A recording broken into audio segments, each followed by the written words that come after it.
industrial centers, tourism, industrial zones, and also by not trying to have the HVDC transmission for long distance power evacuation, whether this is point to point or whether this is inter island. In substation, so we targeting to have at least one substation for each district or city. I think in Jakarta even we have more, or even in some cities in Java. The addition of transformer for substation, if the load capacity of transformer has reached about 70%. And we develop a gas insulated switchgear of GIS for limited land, and including reducing losses and rehabilitation of the existing network.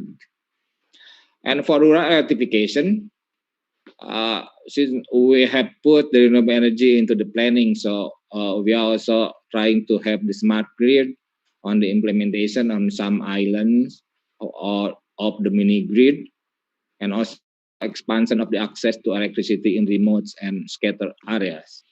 Next,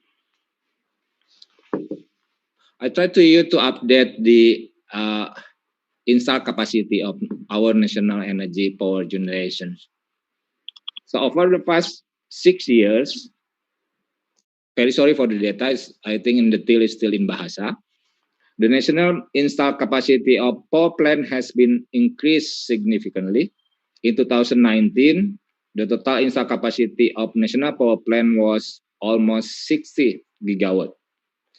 Coal-fired power plants still dominate the electricity supply in Java, Sumatra, Sulawesi, and also Kalimantan, while the diesel engine power plants still dominate the electricity supply in the islands of Maluku and Papua. So western part of the country was supplied by coal, and the eastern part is still in the diesel generation. So if you see the share of power plant ownership, PLN, the state-owned company, still dominate the share by about more than 60% of the installed capacity, followed by the independent power producer and also the operation license holders. The government also own around 0.1% in terms of the capacity. The current structure of the electricity industry in Indonesia is vertically integrated utility plus IPP. It means that the supply of electricity starting from power generation, transmission, distribution, and electricity sale to the public is performed by a single utility, namely PT PLN, the state-owned electricity company, which acts also as off-taker of electricity business. The competition is applied at the basic level, that is, the competition only happens in the power generation side among private power generation or IPP. In the agreement frameworks, IPP shall build, own, and operate the power generation and sell its electricity power generation at a determined price to PLN in accordance with the PPA in a relatively long period, maximum 30 years. Next. So if you see the trend, by looking the trend of power plant development in Indonesia, there are at least two significant changes of power technology used. The first is application of clean coal technology in coal-fired power plant, and the second is development of renewable energy power plant. Until 2011, the the coal power plant was generated by using only conventional technology. However, since 2012, clean coal technology was applied, especially in Java Bali electricity system. Since then, in line with the enthusiasm of reducing the greenhouse gas emission, all power plant developed in Java Bali electricity system are obliged to adopt the clean coal technology. But in the other hand, the development of new renewable energy shows a quite good improvement, not only for hydropower, but also in geothermal and biomass power plant. So it is expected that the production of this intermittent renewable energy power plant will be further growing in the near future. Next, for the plan. So in accordance with the supply and demand electricity plan, or we call RUPTL, of the PLN, period of 2019 and 2028, the projection of power plant supply until year of 2028 is given here. The first, total additional capacity of power generation until 2028 is about 56 gigawatt.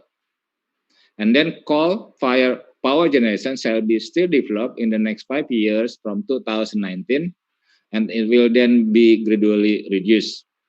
The third, gas-fired power plant will be developed constantly in post-2019, and then renewable energy power generation shall be developed constantly up to 2024, and then it will be increased significantly by 2025 in order to reach the 23% of the capacity coming from renewable energy.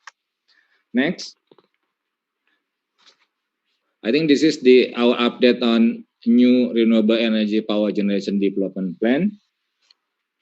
So the total capacity of this kind of renewable energy to be built up to 2028 shall be about 17 gigawatt, which is consists of geothermal, almost 5 gigawatt, and then hydropower generation, including mini and pump storage, which is the highest, 9.5 gigawatt. We have also put into the planning for bio and waste power generation, about 1 gigawatt, and other renewable energy, solar, wind, ocean power generation to reach about almost 2 gigawatt or 1.7 gigawatt. Next. So as it is put into our policy, PLN is obliged to escalate the share of target of renewable energy in energy mix of the power generation by at least 23% in 2025. So thus in 2025, coal and oil share in energy mix shall be decreased, but gas and renewable energy will be increased. So we see here the share of coal will be around 54% and renewable energy will be hopefully 23%. Next. This is the update during the pandemic. So we have the decline of the load. So peak load system declined between 10 to 15%, even though there is increase in the use of the electricity in the household. Yeah. So we have more than 3,000 megawatt power plant cannot or in not in the operation. Some projects also having difficulties in material supply distribution, export also, and also financial difficulties in PLN cash flow. So the government action on this for customer, for example, the government provide tariff discount for household, business, and also industry from April, May, and June. And I think for household it is expand further up to the end of this year.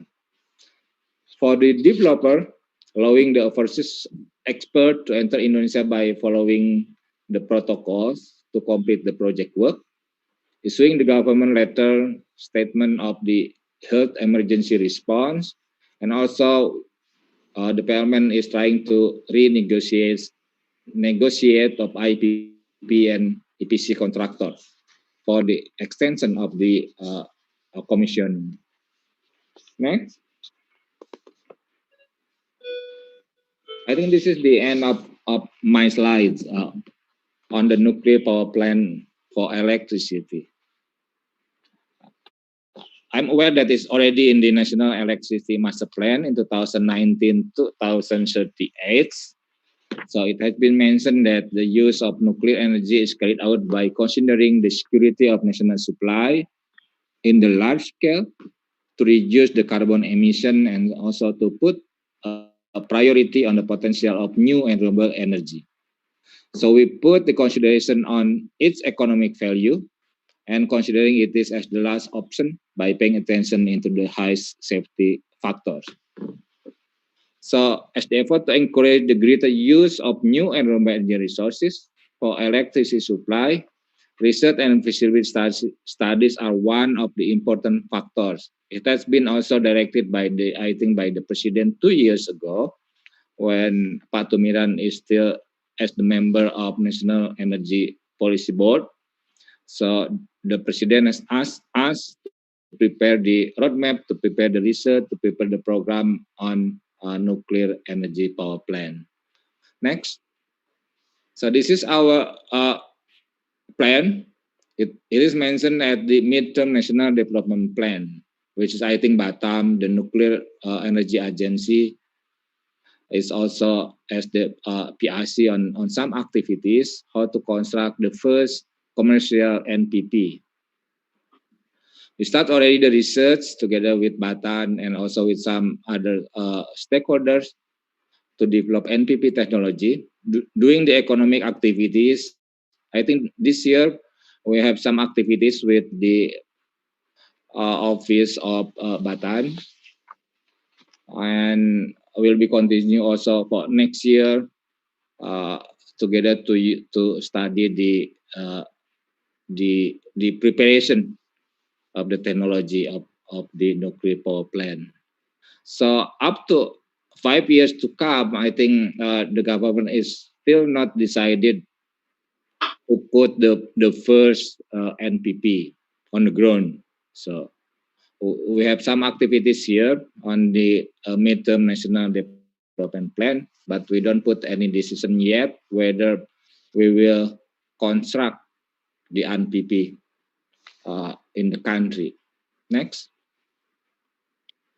I think that's all, Jeff, for update from Ministry of Energy and Mineral Resources. Yes, we put the activities to secure our energy security, to have the equity of energy. We are still trying to increase the access for electricity for some people, and also to put the aspect on the sustainability.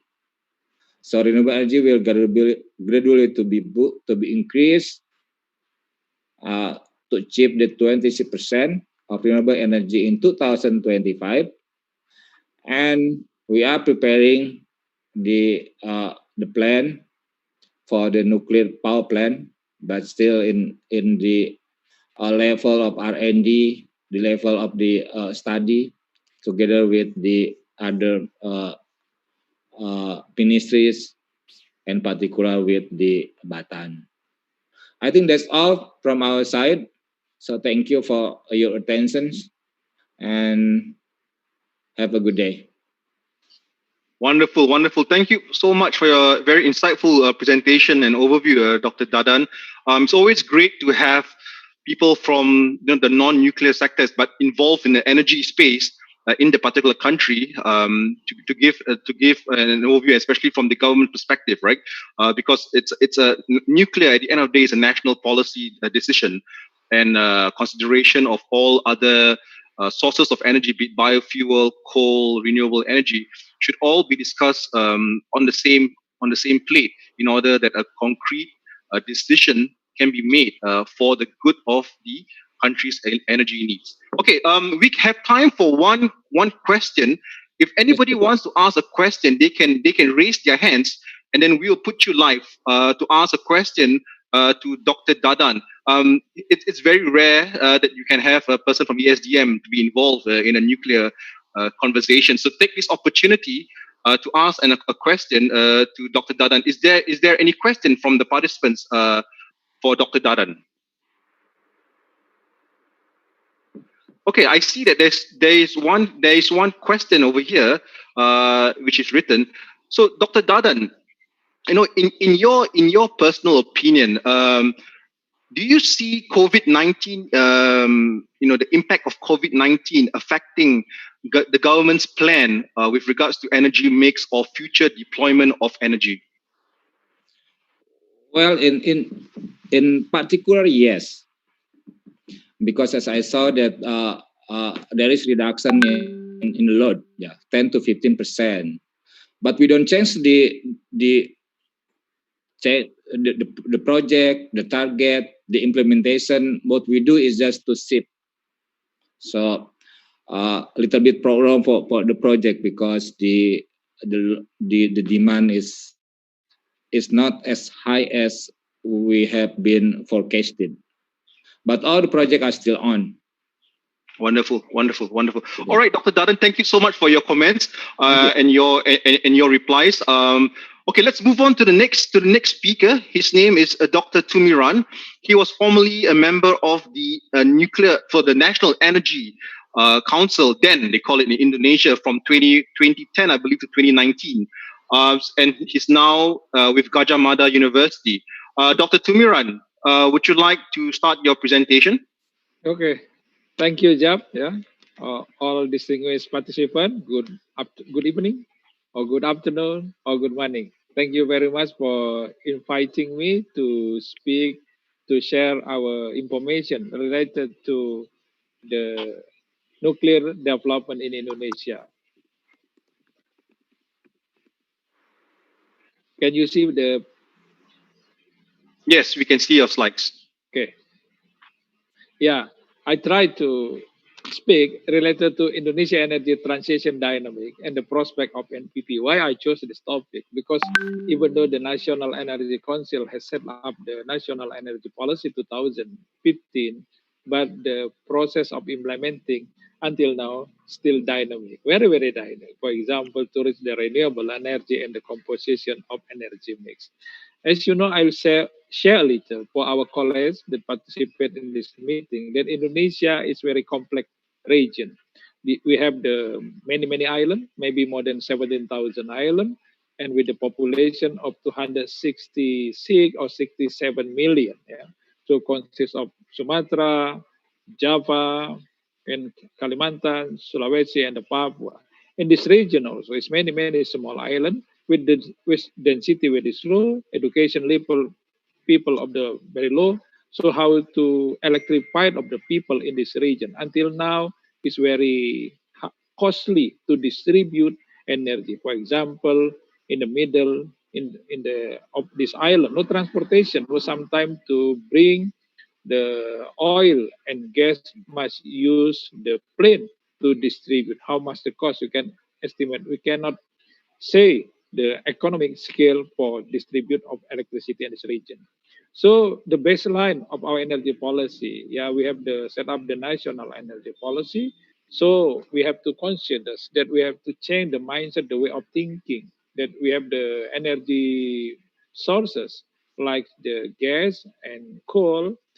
We have agree and set up that all the energy resources not be used as the commodity, but as the use as the state material for develop of the country. That is why we have to consider, if possible, the coal not continue to be export, but if possible, must be used for domestic development, creating job, and our gas also. We have to accelerate, but the situation cannot be read as our scenario. So in line with that, I think Mr. Dadang, as the Director General in the Research and Development, has informed you before that we have the National Energy Policy 2050 that we call that is the government regulation, but the interesting document, this government regulation also adopted by the parliament. So it is not easier for the government to change the substance in this regulation. And then also based on this for the operation in the ministerial level, the president also has declared the presidential regulation that adopted by National Energy Council on that day, on the time. So I use the room to support, to take decision, to decide the both of national energy policy and national energy planning as the implementing scenario for national energy policy. So, yeah, based on the COVID-19 effect, yeah, you know all that the main factors that influencing the energy demand growth or electricity growth in Indonesia, of course, the first is economic growth assumption or economic growth hope. population growth, industrial growth, and for creating job, office building, construction, apartment, road, and others, hotel, better social welfare of the people, and maybe cultural lifestyle change. But for example, the situation now, this is the blue color. I think the optimistic scenario when we set out the scenario 2050 with the assumption at the economic growth at the certain level above 6 on the time. But now due to the COVID-19, starting March, February, March, April, May until now, the our economic growth is decreased. So of course followed by the energy consume growth also decrease. This will be influenced until when we still has not yet known exactly. This is the scenario of energy the projection, for example. Now has been declared in the total, but I want to talk about the electricity. Electricity, yeah, that in 2025 we estimate that to reach the consumption per capita 2,500 kilowatt hour per capita, we have to have at least 115 gigawatt. In 2050, our ambitious, if we can reach the consumption 7,000 kilowatt hour per capita, it must be supported by 430 gigawatt of electricity.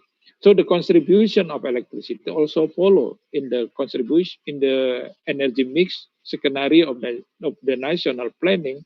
So an electricity sector also we push as much as using new and renewable energy with reduction of dependence to oil and also coal, because we believe, we agree, and we support the global warming that coal has contributed to the emission of CO2 and other material that influences the environment. So Indonesia also consider why we are very ambitious to raise 20% of the renewable energy in 2025 and 31% contribution of energy mix in 2050.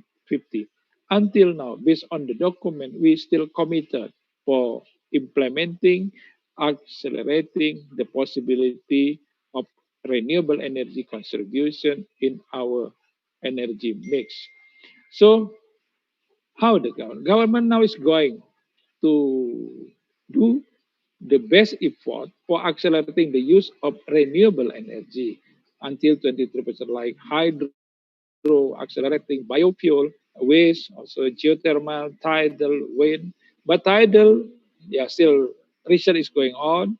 While in one place, in few places in Sulawesi has been set up, we have more than 60 megawatt of the wind power in Sulawesi, and of course solar PV also accelerating. But the problem based on the solar PV related to the pricing policy has not decided well yet. That make PLN company or investor in this sector happy with pricing mechanism. That is still the we looking for. But I believe in the future with the continuing of decrease in the solar PV cost, I think the participation of solar PV contribution. But the characteristic of a solar PV is different with other because the intermittent and continuous how to reduce cost. Nuclear is the different. Nuclear, we believe that the characteristics continue, can support for huge power. But now with the new technology in nuclear that can be set up in a small and medium reactor, I think that is more promising. But compare with this other sources of energy that in the characteristic to support the electricity, we have the characteristic the the characteristic of energy source to connect with electricity must fulfill the regulation like the reliability, continuity, not intermittent, and also the economic cost. So we have to put the energy sources based on the source based on the characteristic of customer needed. That is why, in my opinion, also NPP can compete to compare with the solar, wind, or tidal, always based on the characteristic. Characteristic will influence the economic scale in total. This is the scheme to compare, based on the security, sustainability, economic. We can consider that NPP can influence and can choose based on if we consider the energy efficiency to compete with others, other source of energy. But the problem in this, because in the world now or in Indonesia now, I think any three regime in this region: nuclear supporter, fossil regime, and renewable energy regime. Nuclear supporter will face with due to growth, fossil growth, and renewable energy. They will say that the nuclear is dangerous, in waste management is very difficult, and the security uncertain, like that, like that, like that. But if we evaluate well, what the effect of coal, for example, coal produce waste, produce emission. Until now, how much the contribution of emission produced from the coal power plant, for example. Yeah, balance security, economic and environmental related. So the selection of energy sources depend on it. For us in Indonesia, we consider the selection of energy source depend on energy resources, pricing, sustainability of supply, characteristic supply needed, distribution area, environmental consideration, political decision, GDP obligation. That is why, we have the new concept also. We have to inform you. For example, like this, in many regions in this region with the density low, we now consider the use of the forest tree. It is possible maybe the forestry also can develop the energy and support the economic growth for the people in this region. There is one consideration now to be considered by government. Yeah. Now I try to see how Asia Pacific country dominate in energy consumption. I think according to IEA projection scenario, Asia Pacific energy demand growth will be dominated by China, India, and Southeast Asian countries. Southeast Asian country may be dominated by our country, Indonesia. This is as I show you how to compare it. I took the data from the China. In the future, China will be the giant in contribution of renewable energy. I try to evaluate, to calculate based on this China data that compare with this. For example, here, nuclear, they have the contribution in the capacity 2.3% in the capacity, but in the contribution of energy production 4.2. But compare, for example, the competitiveness of sun, the contribution 9.1, but the production contribution only 2.5% from total of energy. And also the wind, the contribution 9.6 with 184 gigawatt, the contribution of energy 5.2. Compare with this, I think NPP is more efficient compared with the sun, with the wind. Yeah, maybe they will compete well compared with the hydro. Yeah, like this. There is, I think, the beneficial if we consider NPP compare with other source of renewable energy. Because the China also to be the giant, I think the influence of the construction continuing of China use the NPP will influence also not Indonesia also, but maybe the Southeast Asian country. In the projection in 2040, based on the China scenario, that the contribution of NPP will reach 4% from the total 2040 gigawatt to be installed in 3,188 gigawatt in 2040. The nuclear contribution in 4%, it means total capacity 127 gigawatt. It will be make the China the giant country in the world using of NPP. So they will reduce the contribution of coal in the energy mix from the 58% to be 32%. 32% is equivalent to 1,000 gigawatts. They maintain the capacity, but the increasing of the power, they change with other source of renewable energy and nuclear in the energy mix. So NPP prospect in Indonesia, in my opinion, yeah, in the scenario to reach the target of NRI 2023, 2025 until 31 and 31% 2050, it is almost impossible without supporting by NPP. I have calculated well in the concept of continuity, reliability, quality, security of supply, and the pricing. Yeah. Related to that, yeah, in the National Energy Policy in Article 11, paragraph 3 has been stated that shall be utilized by taking account in the security of the national scale, reducing carbon emission, and keep prioritizing the potential renewable energy according to its economical value, as well as to consider it as the last option. So economic value is the most important. Economic value, it means in electricity sector, not only production price, but also to be considered for the customer. If the reliability of supply is not reliable, it will be costly for the customer, even though in the production its cost is reduced, is low. But customer with high reliability, continuity is the lowest cost. For example, for industrial, for business, building, and others. So this is the I speak in yeah, this is the in bahasa, yeah. So I try to explain though.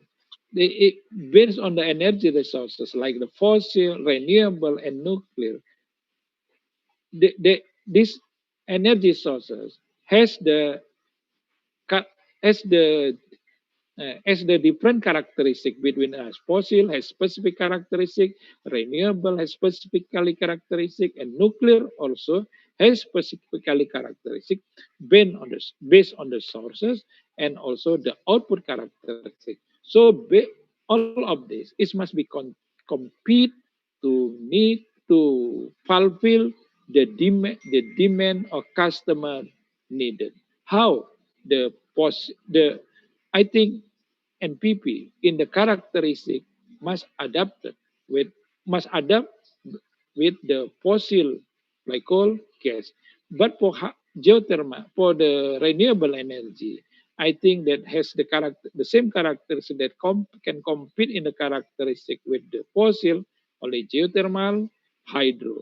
If wind, sun, and by tidal also maybe has the intermittent characteristic.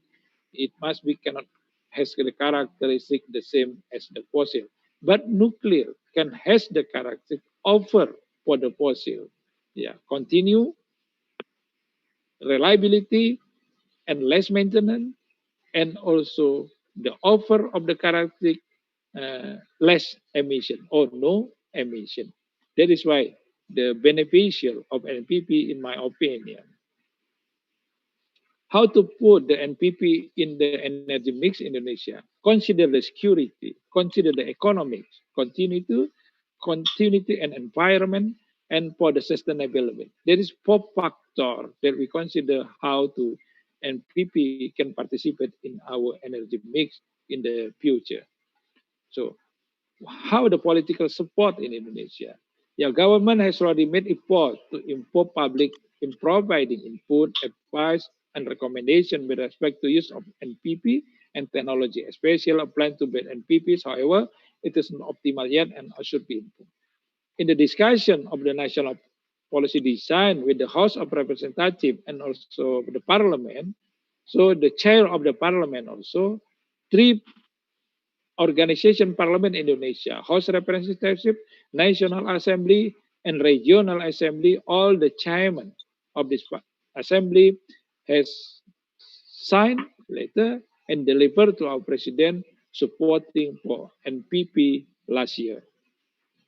And according to IEA, yeah, IAA milestone guideline for introducing NPP, the present status of Indonesia program is entering the second phase, that is project design making.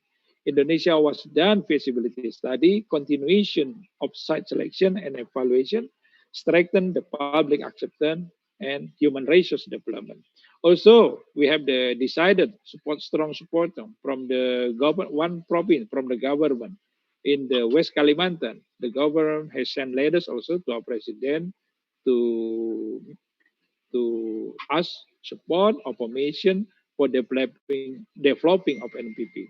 But until now, Indonesia has not set up NEPIO, Nuclear Energy Program Implementation Organization yet. This is the situation of our country. Thank you for the attention, and thank you also for giving me presentation this evening. This is from Yogyakarta, Central Java. Thank you, Jeff. Wonderful, wonderful. Thank you so much, Dr. Tumiran, for a nice presentation. As we dive proper into our nuclear discussions. All right, so we will hold questions for Dr. Tumiran till the end in view of time. So let's move on to our next speaker. Can I have the honor of introducing to you the next speaker? He is Mr. Reno Alamsyah, who is the principal regulator from the Nuclear Energy Regulatory Agency of Indonesia, from Bapeten. So let us welcome Mr. Reno. Mr. Reno, you are on now. Can you share your slides, please?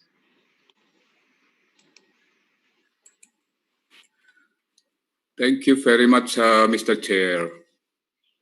Can you hear me now? Everybody? Yes, we can. Yes, we can hear you. Thank you so much. Greetings to everyone. And if you ask me, will Indonesia be ready to regulate a nuclear power plant in terms of safety?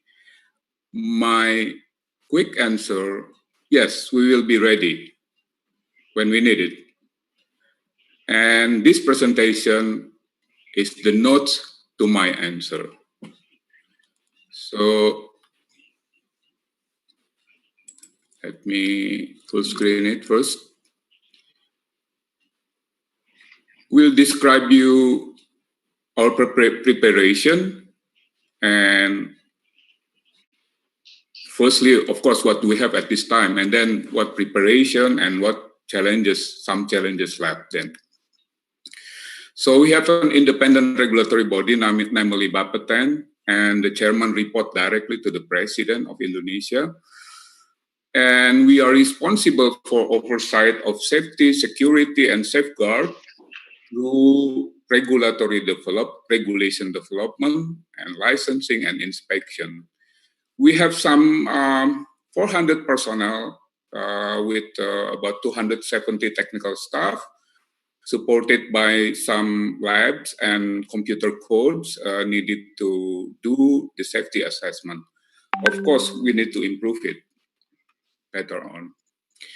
We have sufficiently large structure of regulations based on law number 10 on nuclear energy of 1997. We have a licensing procedure. We have safety related and security matters. And also we just at this time need to update, we are in the final phase to update the safety provision of nuclear reactor design. That will be based on the latest international standard, which is the SSR2/1 Rev 1. We have a long experiences with facilities. We have Indonesia have 3 research reactors operated by our counterpart, Batan, and I believe later on Batan will present this in more detail.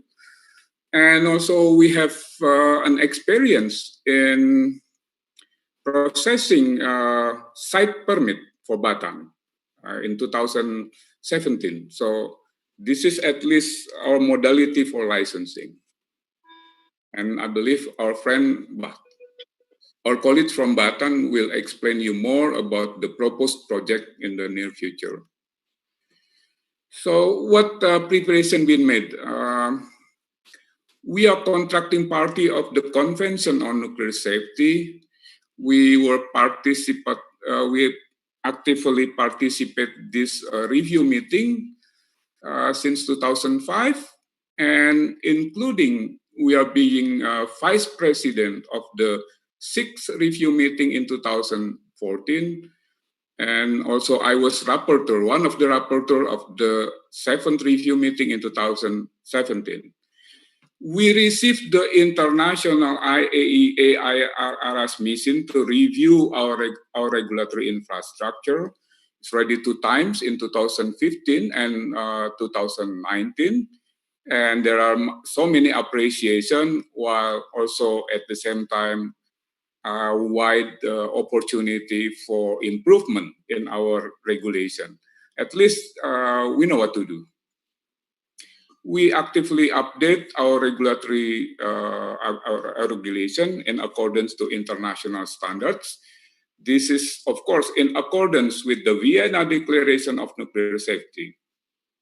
We have an open dialogue with our applicants, even though we don't have a vendor design or pre-licensing review scheme in our law. We have a cooperation with universities, national universities, and government research institute as our technical supporting organization. At the same time, also enhancing national capabilities in siting and also in safety. We have a very active bilateral cooperation with so many entities, and of course also with the international organization such as IAEA and NEA. So then what challenges left? If we have a focused nuclear technology policy, focused means that we have a dedicated specific technology, then we will have a better regulatory framework and allocation of resources. The amendment of Law number 10 of 1997 is in progress. It is a very entire process. It will assure sustainable NPP business. We expect it will be assure sustainable NPP business with the thinking of safety, security, and safeguard as a paramount objective. And in about prioritization, the nuclear energy program and regulating the existing aged facility. Remember that our research reactor is already old enough. Even the first one is already more than 51 years in operation. So we have to have a prioritization, while at the same time we have to face aged facility operated by our counterpart Batam. There are also some proposal for developing nuclear power plant. And also, don't forget then, we also regulate radiation and radioactive facility sources throughout the country. It's a big country. There are so many facilities. We have to regulate thoroughly. Then, technically, the regulation, we need to develop more to be more fit for purpose. You know that we will face a first of a kind that will be a challenge for us because we are mostly familiar with the light water-based regulation. We don't have a vendor design pre-licensing review at this time.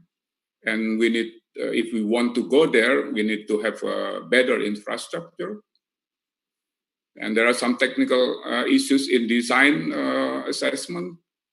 You know, we're gonna be apply the graded approach in our regulation, which is now to be technology inclusive, risk-informed, performance-based process.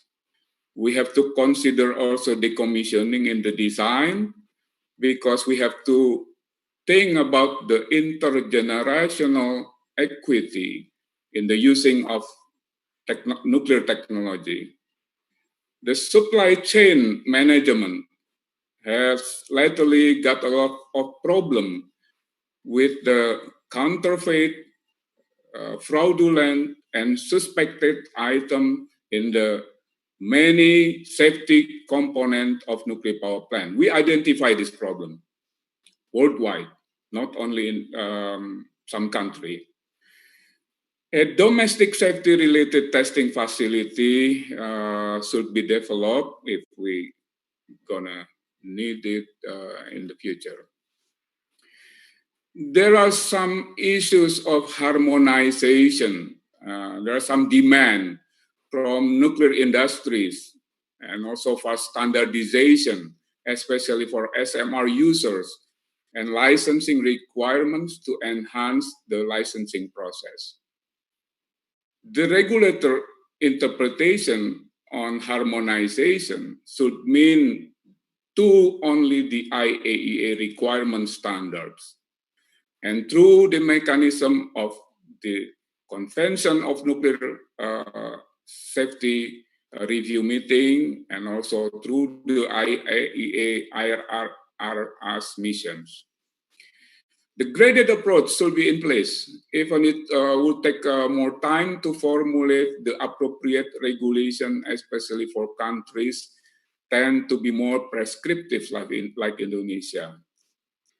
Another issue we have to aware about the leadership and management for regulating safety to maintain and enhance the independent and effective regulations. We also have to enhance the reliability of regulatory transparency and openness to all of our stakeholders. While also we need an effective international and bilateral cooperation. So in conclusion, Indonesia have a very high commitment for safety as a top priority. If Indonesia seriously consider the SMR technology, because Indonesia is an archipelagic country, and we will go there, I believe. The various preparation activities of regulatory bodies and research institute to face the introduction of nuclear power plant technology. We already identified all of the challenges, and I believe we know what to do. We have a path forward because we already identified these challenges. And of course, we welcome international and bilateral cooperation and collaboration in enhancing our safety infrastructure, especially in capacity building. So we are very happy if you have questions and comment. Thank you so much. Wonderful, wonderful. Thank you so much, Pak Reno. Pak Reno, we have one question for you from Mr. Maninder Singh. I believe Mr. Maninder Singh is from Flor in Indonesia. The question is, considering that regulatory framework in Indonesia is in very early stages for NPP, do you plan to recognize the design certifications of national nuclear regulators of other countries, for example, the NRC of the US? Did you get the question, Pak Reno? In principle, yes. In principle, we can say that. But in practical, I have to say that evaluating the safety analysis report should be based on scientific data. So, if the applicant provide the technical data and technical evaluation from the origin country, let's say the USA, then it will help the evaluator enhance the process of licensing, of course. But again, I have to underline, we need technical data. We are not evaluating political will or any social statement or things like that. Based on technical, you can provide us the technical data both from your side and from the regulatory of the origin country. Thank you so much. Okay, wonderful, wonderful. Thank you so much for your comments and reply to the question, Pak Reno. Okay, let's move on to our next speaker. Our next speaker, he is Dr. Suparman. Dr. Suparman is from Bataan. Dr. Suparman, can you share your screen and you can comment your presentation? Okay, can you hear my voice? Very loud and clear.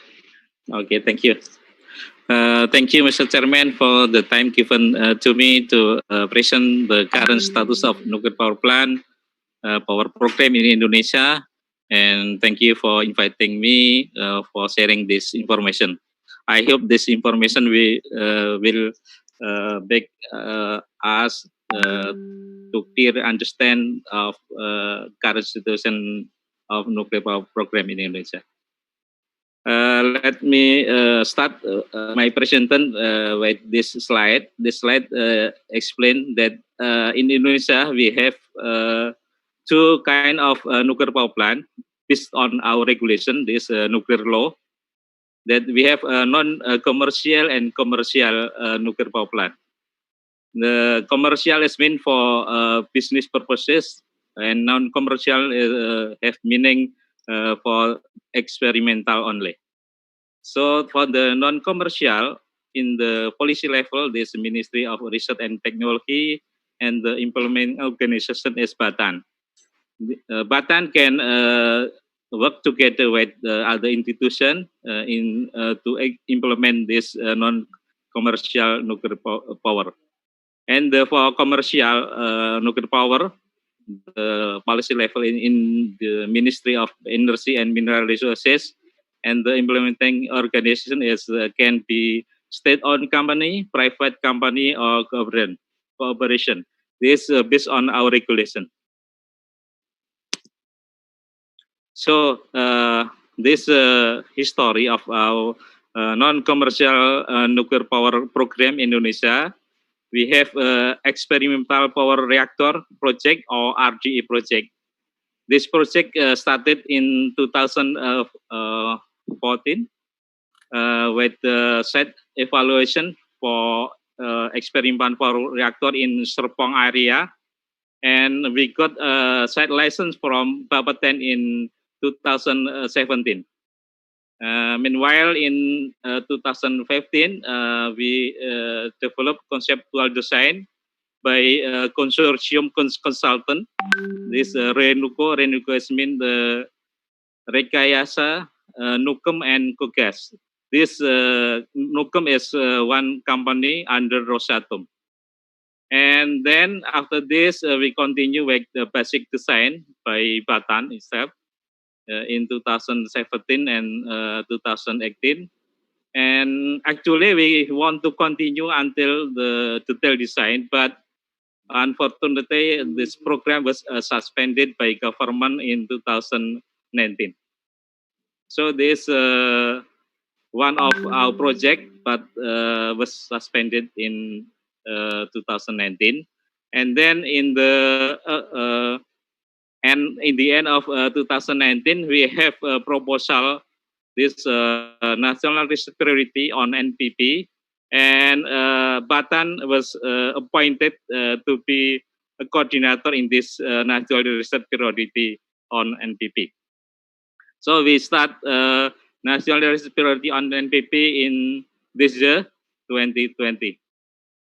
What is national research priority? Based on our regulation, this we have regulation, Ministry of Research and Technology regulation number 38 year 2019 that state that the target of this national research priority is nuclear power generation technology for commercial use with a variety of consideration and along with the technical document. As coordinator, as I mentioned, that is Bataan. And there are collaboration member from many institutions. For example, from Ministry of Energy and Mineral Resources R&D Agency, Mr. Dadan as chief here, PLN, Indonesia Power, many universities, and also from BPPT and another institution. This scheme of national research priority, Batan in this national research priority only will carry out the pre-project activities. Pre-project activities mean the feasibility study, including site evaluation.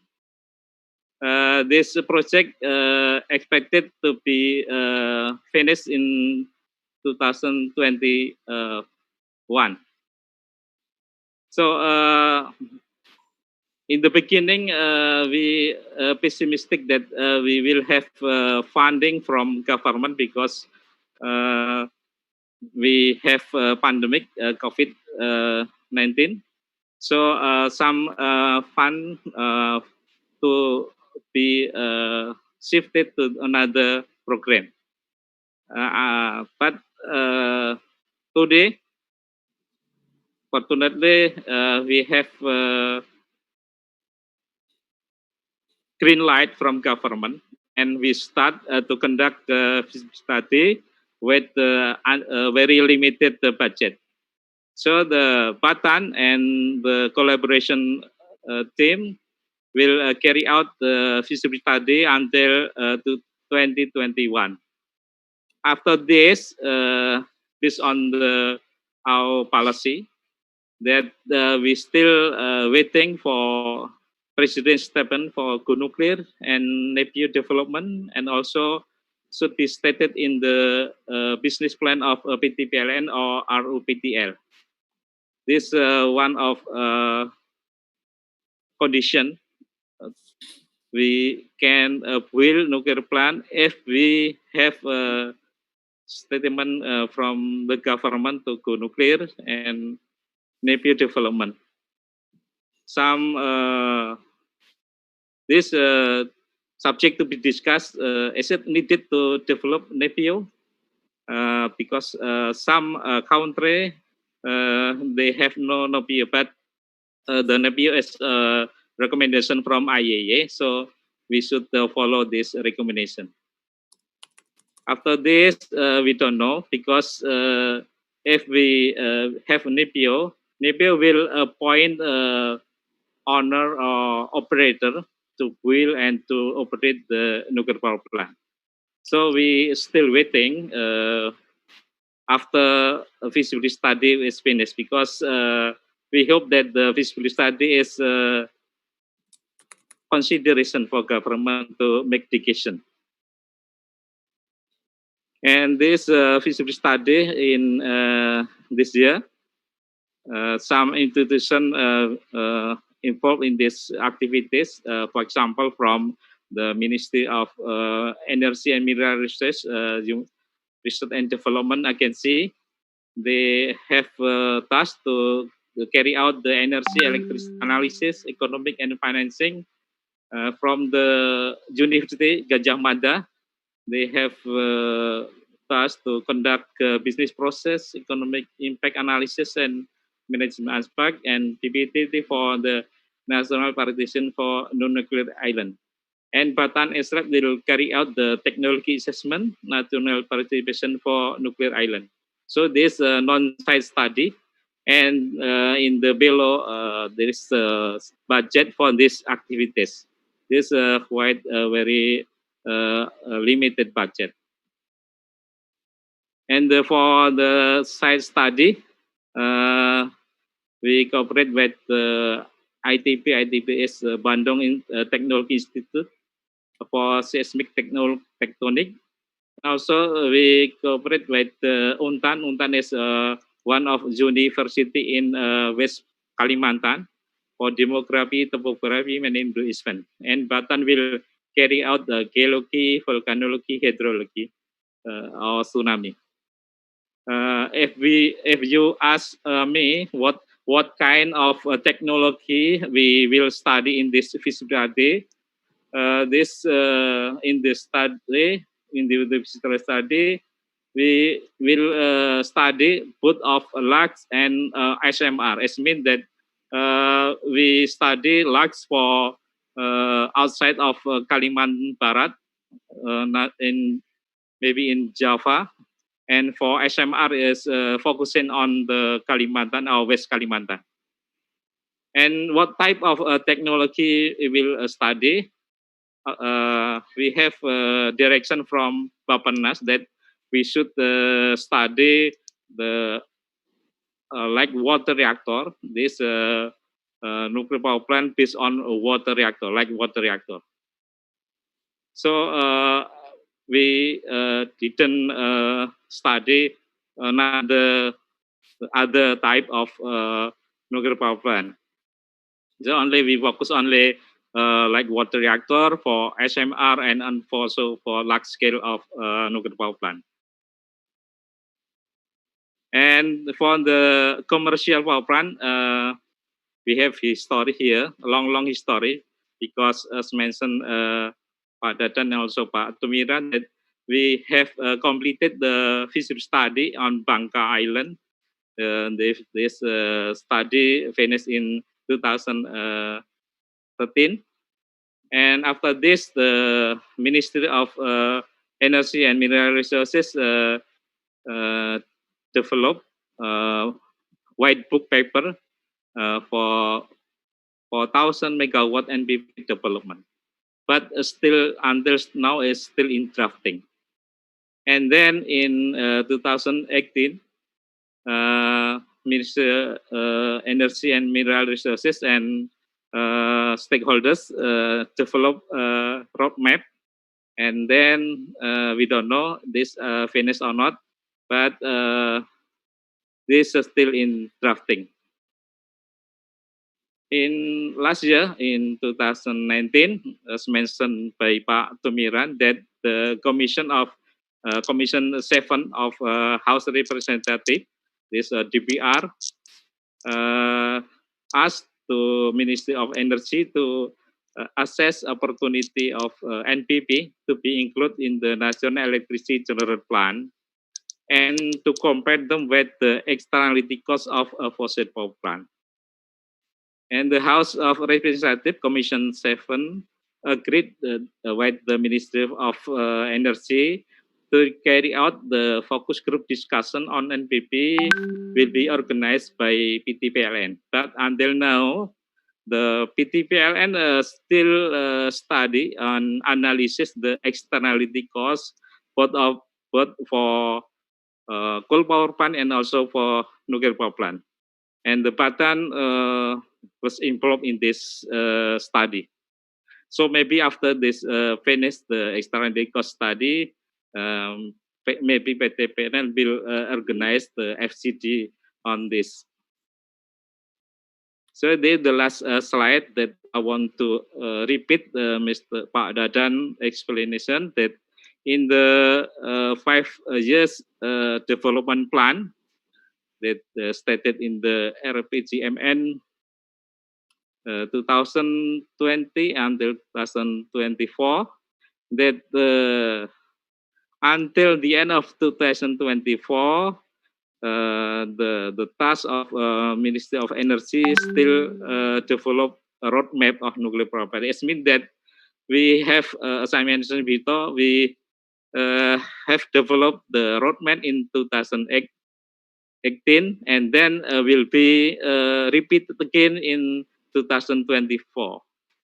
But I hope that they will finish the complete roadmap of nuclear power plant. So from 2020 until 2021, this still in the research and study of nuclear power plant in Indonesia. This Ministry of Research and Technology and Batan involved here. So it means that the national research priority is one of these activities. So after this, we still have building international cooperation in 2022. And then the Ministry of Energy will carry out the multi-criteria analysis on the implementing of nuclear power plant by involving various views of various stakeholders in 2023. And the last thing is the develop a roadmap After this, maybe there will be a decision from the government to develop nuclear power plant, when and where. This the answer of question from this question will be answered in the roadmap of nuclear power plant. I think this my presentation. Thank you very much for your attention. Wonderful. Thank you very much, Dr. Suparman, for this presentation. We have a question for you from Ms. Cheryl Collins from NewScale. The question is the feasibility study considering any specific SMR technology? No, not specific SMR technology. So we will study at least 3 technologies of SMR. Would you like mean, yeah, we will select, because the button we will select with some criteria. One criteria is the readiness of the technology itself. It means that when the technology of SMR will available in the market. It's one of our consideration. And what are the 3? You mentioned 3.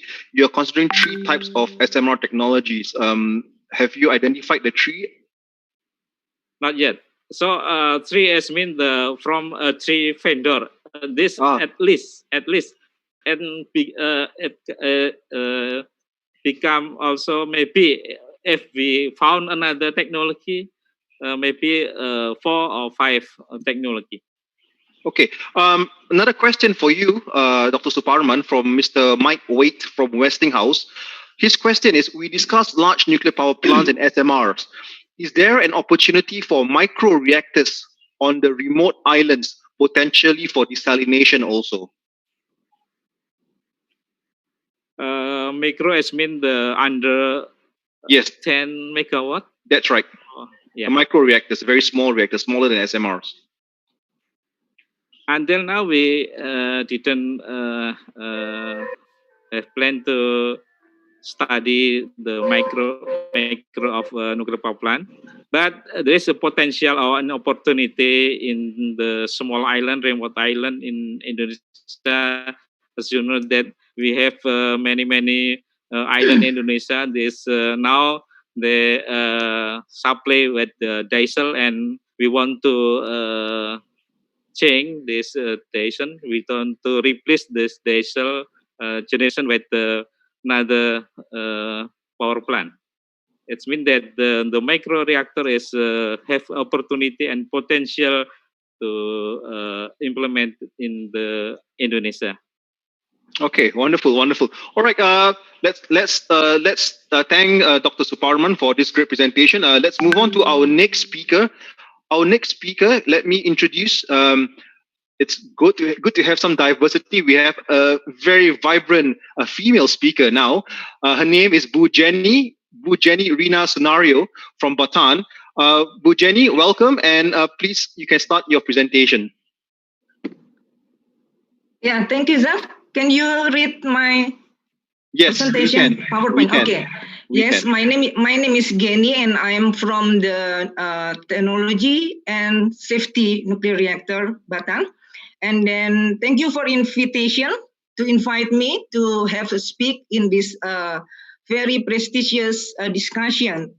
And this time I have a theme from them actually about the SMR and advanced reactor to support industry development in Indonesia. So the clue in this speak is industry. So what kind of technology that's suitable for industry in Indonesia?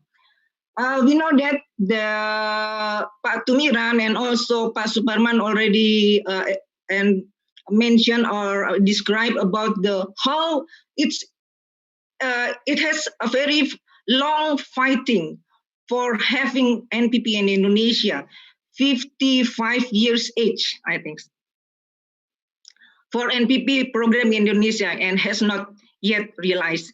The NPP program in Indonesia has always been wrecked by 2 aspects. So the anti-nuclear always say, because the NPP always offer the high electricity price.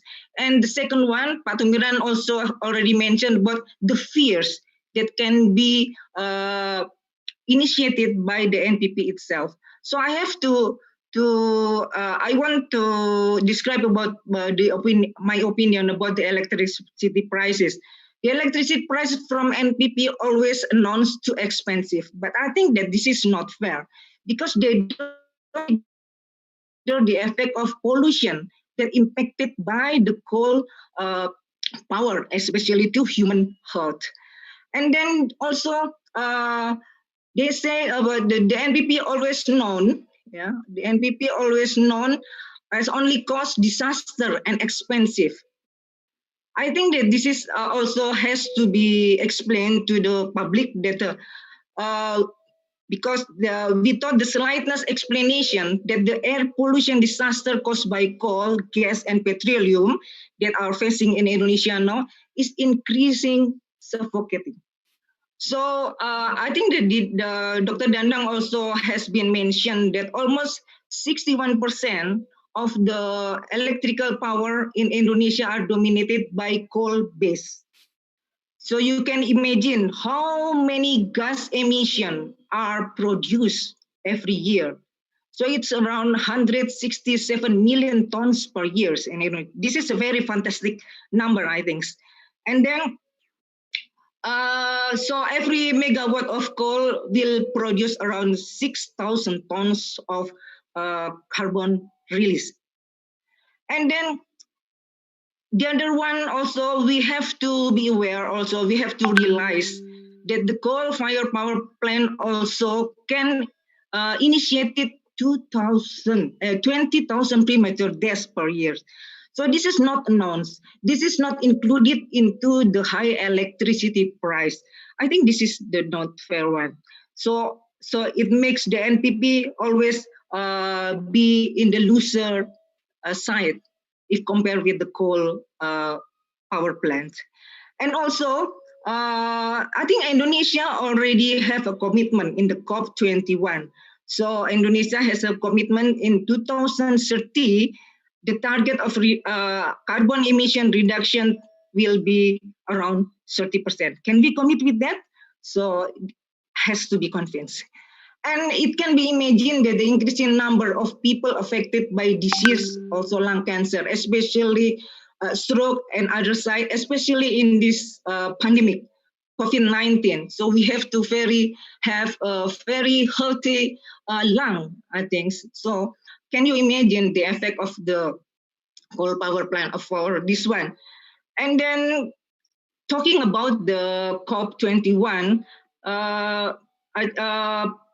Pak Tumiran already mentioned about the China commitment because China are already struggling to achieve the zero carbon emission with the target of 2050.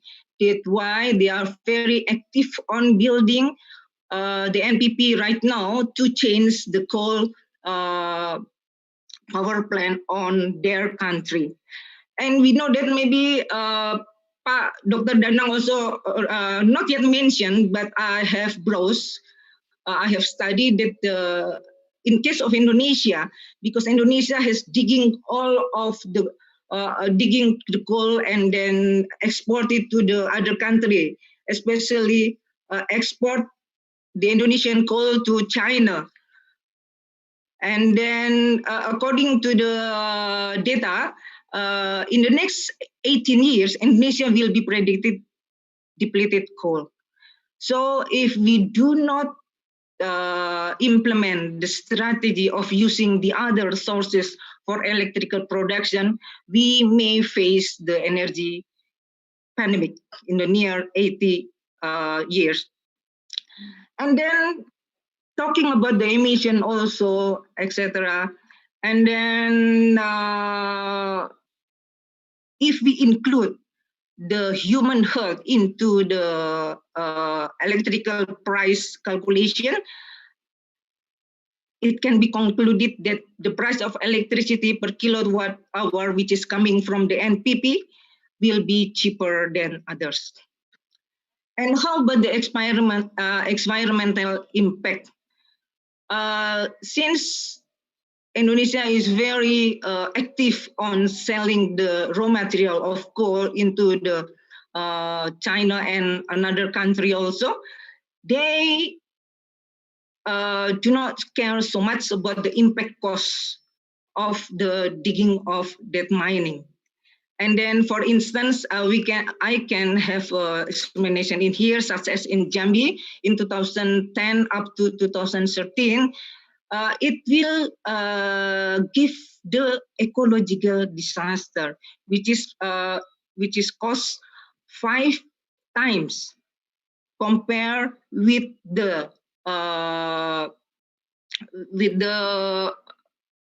mining sector that we can get from the export coal, around 10 billion. So this is I think this is not a good one. So we have to think about that one. And then also I already mentioned also that we have to think in the next 80 years about the Indonesia. And how about the social impacts? Everybody say that Indonesia has a lot of water, a lot of wind, etc.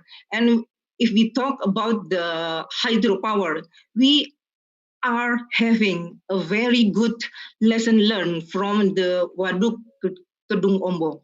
Yeah, Waduk Kedung Ombo. It's already immersed about 6,000 hectares for the hydropower, and it buried more than 5,000 families affected from their homes and income fields. And this is not yet finished up to now. This 6,000 hectares only produce around 22 megawatt. So this is a good lesson learned that the government should think that we don't have to repeat about this one anymore. And how about the fears? I have studied about the recent data from the three big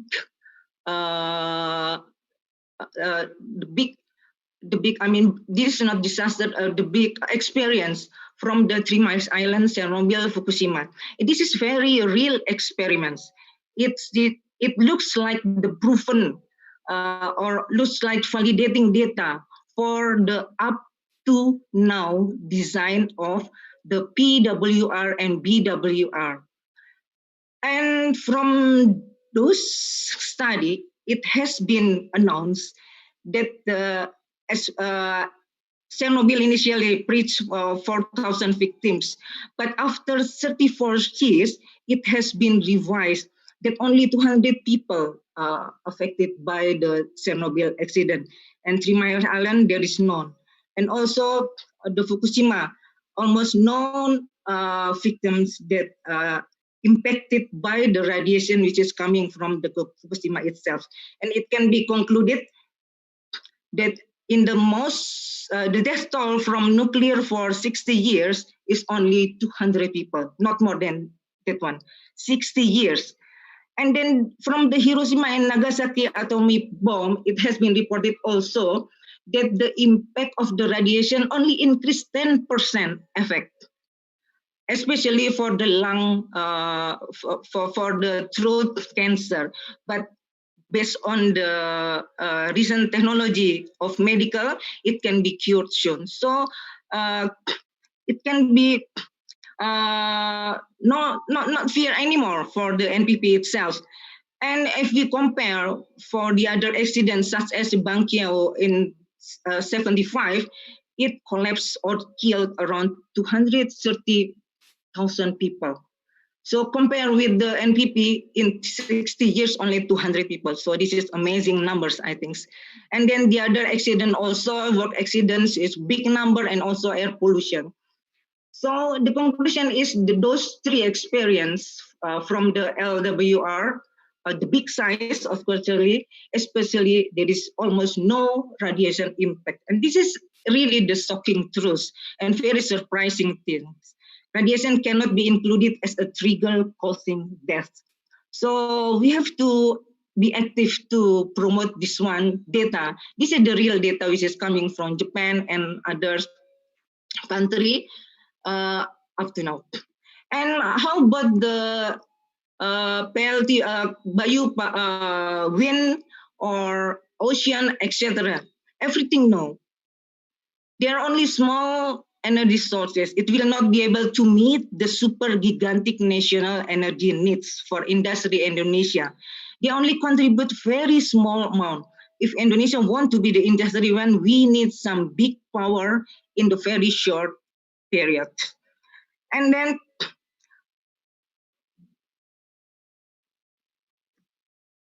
then also I already mentioned about the ocean waves and etc. So the portion of national renewable energy mix ABT is still very small. It cannot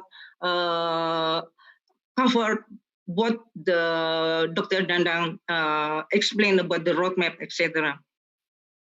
And then how about the geothermal? Geothermal also, the plan is very ambitious one around this one, but we only can achieve almost a very small one, 1.9 or almost 2 gigawatt only, in spite of 30 gigawatt that we need. So I think that we should think about this one. And from the picture of the EBT mix, it is reflected that most of the national energy sources come from fossil energy, namely coal, oil, and gas only. And then we know that the fossil is not the renewable energy. So barely impossible to be rely on the EBT and coal, etc. So what is the solution? The solution is the most likely only coming from the NPP. Unfortunately, now Indonesia does not have a single NPP after 55 years fighting. I think this is the ironic one, right? And then there is another factor, NIMBY, not in my backyard. It is always, they say always, okay, I need the NPP, but not in my backyard. So this is also the facing challenging of us. And the 5-year election of our president, it is also the other challenging. And then, I mean, the main aspect or the main challenging ones is the business is mainly dominated by the coal and oil businessmen. So I think the challenging of Indonesia is not the technology one. The challenging is we have to convince the businessmen, coal and oil businessmen to understand well that the NPP also can be benefit for Indonesia, and it will induce the clear pollution for Indonesia in the near future, especially in the next 80 years, we may have the pandemic of energy. So, Dr. Sparman already mentioned about the needs of the NPP in Indonesia. Internet one, this is the most populated one. We need the large unit electricity demand, around the 10 megawatt, more than that. And then the eastern part, we need the small unit electricity demands.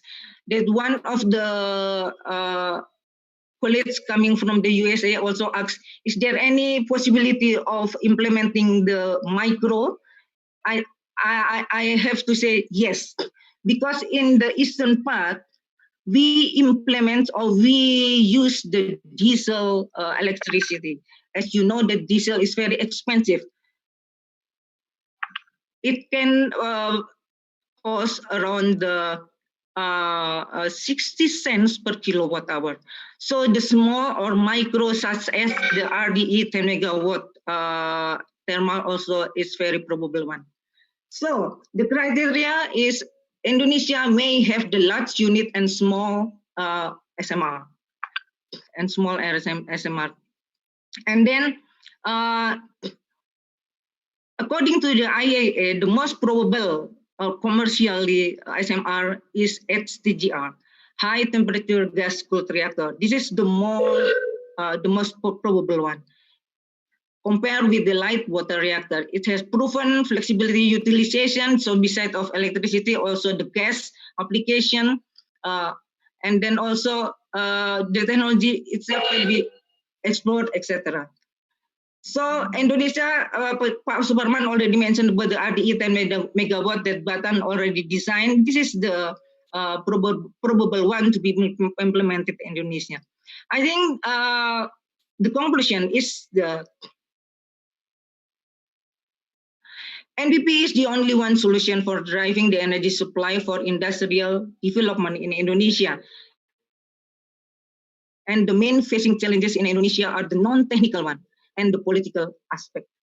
NPP needs in Indonesia are separated into two: the big power and then SMR. The big power for Indonesia, densely populated western part, and then the SMR, small modular reactor, for eastern part Indonesia, where many mining sources must be processed using smelters, so they need electricity and heat supply. I think that's all of my presentation. Thank you, Zelf. Thank you very much. Thank you very much, Bu Gani. Bu Gani, a question from you, from Mr. Kim Kyung-koo from Kerry in Korea. The question is, what is the LCOE of Indonesian coal power plant? What is the LCOE of Indonesian coal power plant? Are you aware? What do you mean LCO? Life cost of electricity. This how much the cost of coal power plant production? I think Suparman could answer this question. Maybe I can have Ms. Kenny to answer this question. Sure. For big size of coal power plant, the LCOE is around under $6 cents US per kilowatt hour. But for the small coal power plant in the outside of Java and Sumatra Island, become around 7 cents US per kilowatt hour. Okay, wonderful. Question for you, for Bu Jenny. Bu Jenny, with regards to installing SMRs in a particular country, would Indonesia consider, utilizing SMR technology as a FOAK user? That means to be the first of a kind. What are your thoughts of this? Yeah.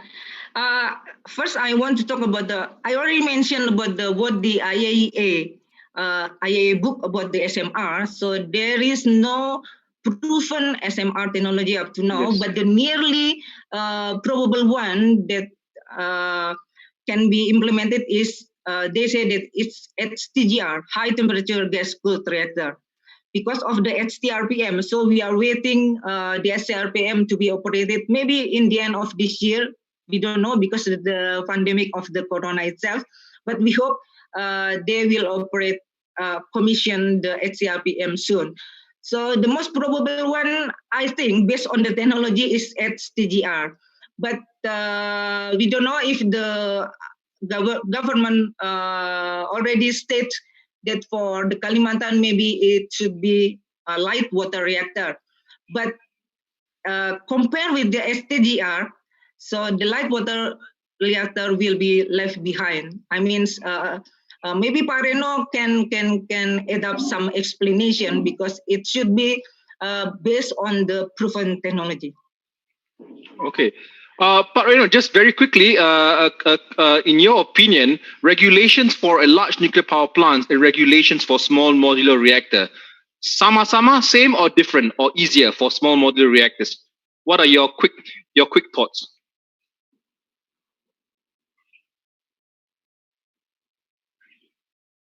Oh, I see that maybe we are having some technical problems with Pak Reno. So we'll come back again. We'll circle back this question again. Pak Reno, are you there? Yes, please. Okay. Sorry, I just no problem. Unmuted. Well, no problem. The quick answer is that basically safety is safety. That one point. But in practice, we can apply a graded approach. It means that the requirement is still the same, requirements of safety is the same, but the detail level and the application would be different.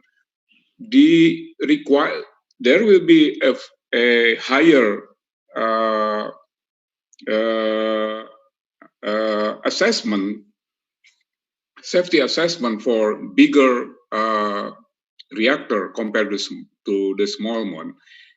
But also we have to consider, because of the first of a kind, and it will be technology inclusive, there will be another process, because many people all over the world, including in Indonesia, in Bapeten, in the regulatory body, we are more familiar with the light water reactor. So it takes time. But again, in principle, if we can smartly apply graded approach, it should be easier with this small and modular reactor compared to the big one. Thank you. Okay, wonderful. Well, I see that we have a couple of SMRs companies on this webinar. I believe I see Westinghouse, I see NewScale. Would any of you like to comment with regards to SMR regulations? If you would like to comment, you can raise your hands, and I can make you live. Any takers?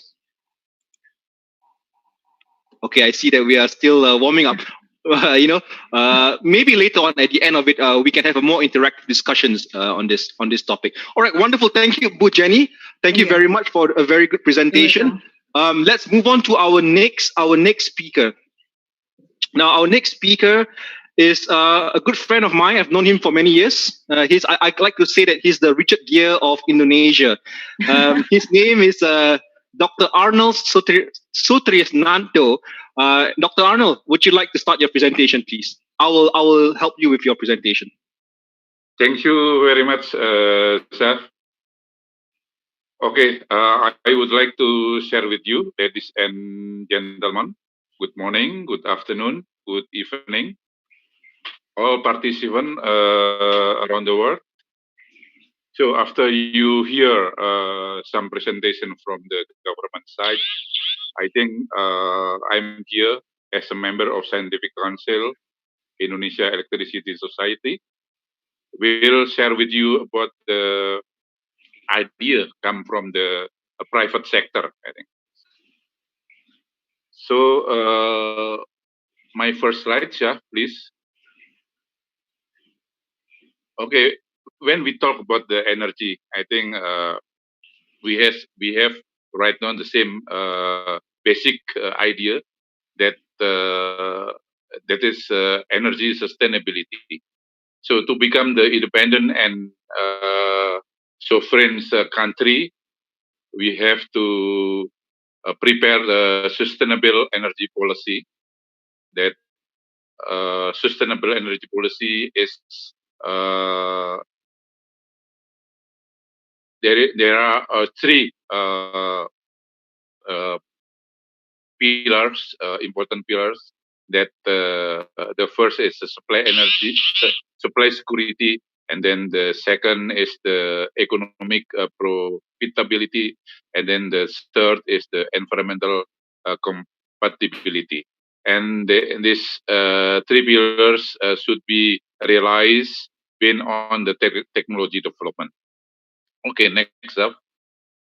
And the sustainable energy, we cannot talk another energy that we have to prepare the new and renewable energy. What is the new and renewable energy?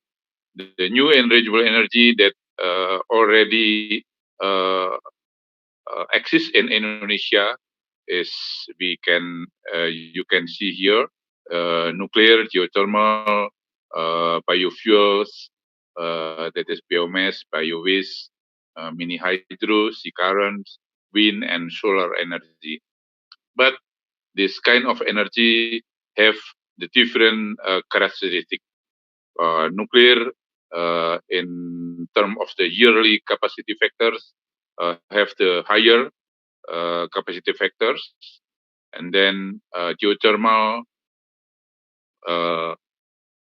and then biomass until the solar is the smallest one. So we can consider that nuclear is a big stable, geothermal is the medium stable, biomass is stable but small, mini hydro small but quasi stable, sea current small and quasi stable, and wind solar is small, and the important thing is the intermittent power plant. So the problem in our country is almost all of the power plant used in the electricity base load is the fossil fuel.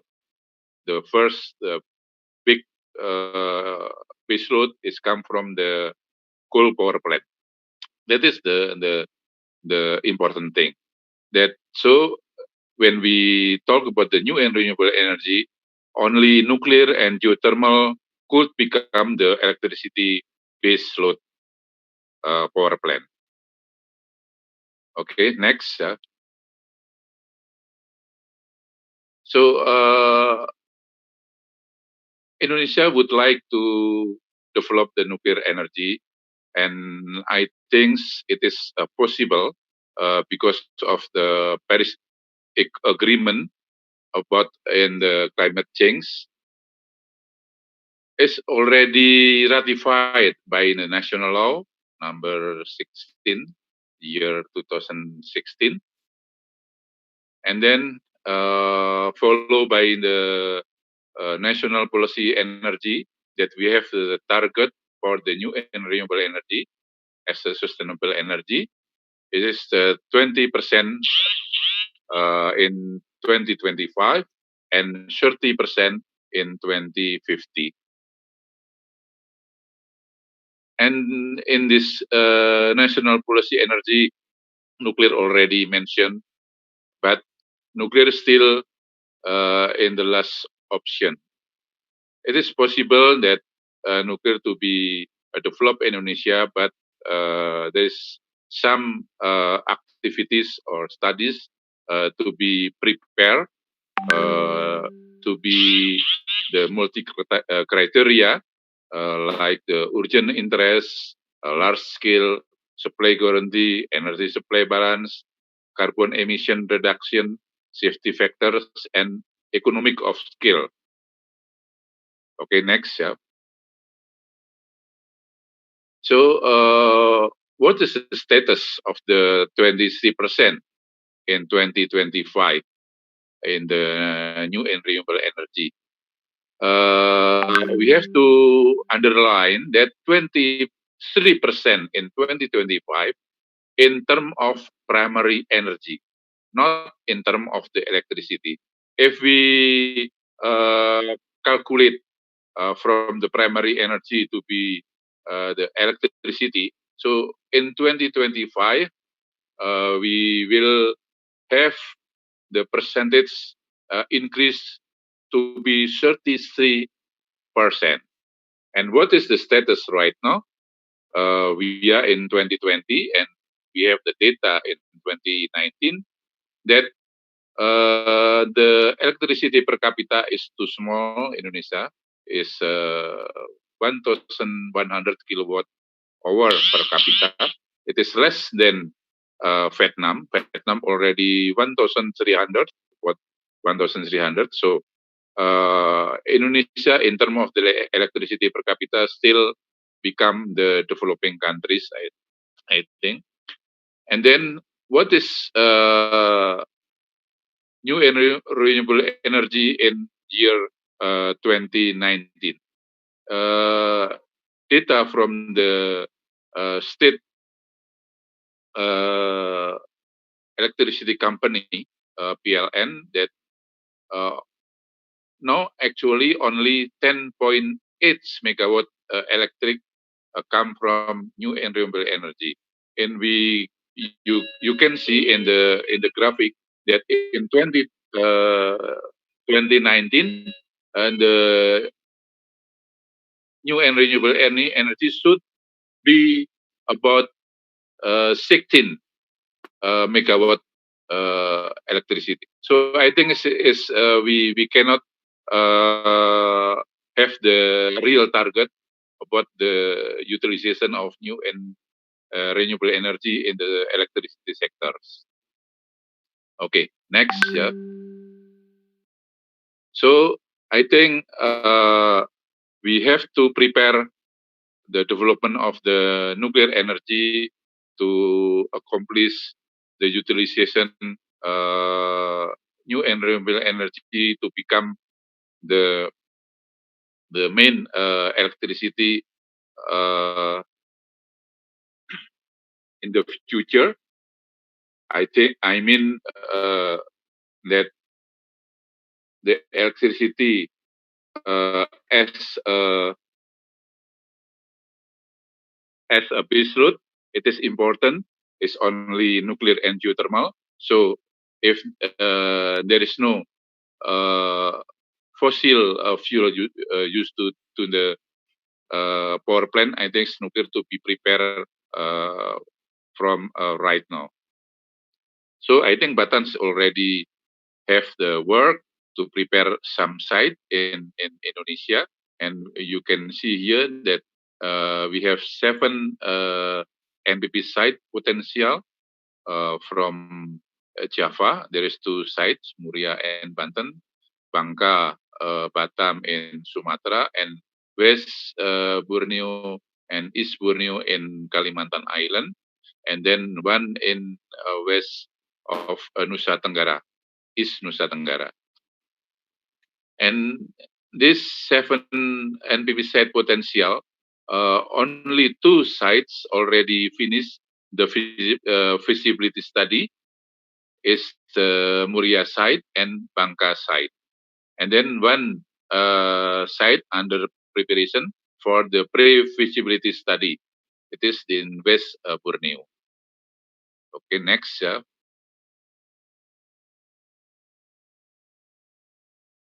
Okay, when we divided Indonesia country in 2 region electricity, so we can say that there is West region of Indonesia and East region of Indonesia. In West region Indonesia is the economic is very active. It is Sumatra Island and Java Island, and almost 85% of electricity used in west of Indonesia. And in East Indonesia is the low economic activities. It is the Kalimantan or Borneo Island, Sulawesi, Nusa Tenggara until West Papua. It's only 15% of activity used in this region. It's too small. And in the West Indonesia, the grid is already connected. But in East Indonesia, the grid is separated. So this characteristic of the region, West and East, is influence what kind of the NPP should be prepared in this region. So the possible NPP type to be developed in these 2 regions, you can see in the red star and green star. The red star is the big NPP, and the green star is the SMR. So in the West Indonesia, we could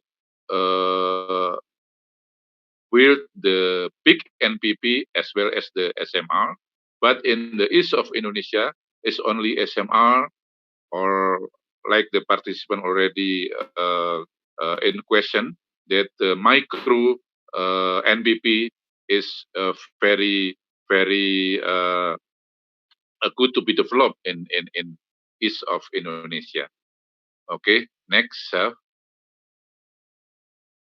So I think it is the last slide for me, that what kind of the term and condition to be prepared when we would like to develop the NPP in Indonesia.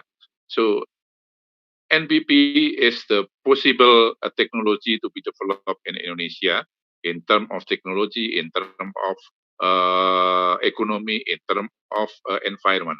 But there is a term condition to be considered. The first is the technical or economic consideration.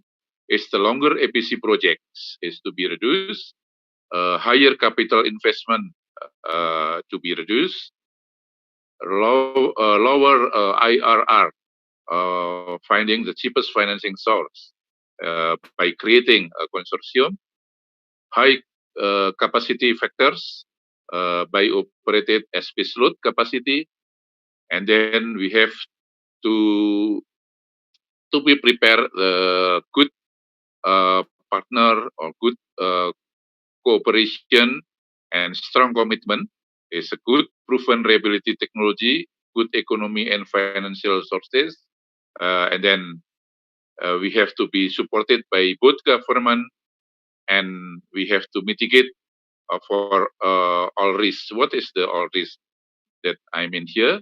Mitigation of risks is the government policy favorable to the NPP project, and then we call it the government guarantee, and then nuclear regulation, timely on issuing the permit. It is already mentioned by Pak Reno, and then electricity demand generated as a baseload capacity, maybe minimum 90%. Proven technology supported by government decision. So in the commercial term, I think a proven technology is very important. And then the last, it is economy and financing, guarantee by vendor and financial institution for having the good economy and financing. I think that I can share to you. Thank you very much for your attention. Much, Arnold, for your presentation. Let's see. Any questions from anybody for Arnold? Okay, Arnold, one question for you. Yeah. What role do you think private sector power companies in Indonesia can play? I think I have the experience that I work in the private company in Indonesia who prepare the nuclear power plant. I think it is some company already in place to have the possibility cooperation with international company in Indonesia. Okay, I mean, Indonesia currently has one main state-owned electricity operator at PLN, PT PLN. Some say it's a very powerful organization, too powerful sometimes, like some might say. What has PLN's role been so far in Indonesia's nuclear roadmap journey? Are they involved, or are they still by the sidelines? There is two possibilities that government and PLN already or could prepare the electricity power plant by themselves, by government and PLN, but government and PLN also invite the investment, private investment from the other country. Means we can private company could prepare the nuclear power plant in cooperating with government, and then have some special region to build the NPP. Or the second possibility is in cooperation with the state company as the PLN. Okay, and one last question. Is good. Sure. Arnold, one last question for you. I understand that Indonesia does not have a NIPIO yet, right? Yeah. I think, but one step below a NIPIO, is there currently a committee or a proper organization which is made up of various stakeholders like regulators, the Bataan or university, which is actively working towards a NIPIO eventually? Has the Indonesian government established such a body to basically advise the government on, how to go ahead with their nuclear power program? Or is it still everybody's working in silos still, Yes. I think the NEPIO is a term of the how to build the NPP in the country, guiding by the IAEA. But Yep. it is not necessary if we talk about NEPIO, yes or no. We can build the NPP with NEPIO or without NEPIO. It's my opinion. But when the government have some portion of the project and PLN have some portion of the project, means it is the government project, I think NEPIO is necessary.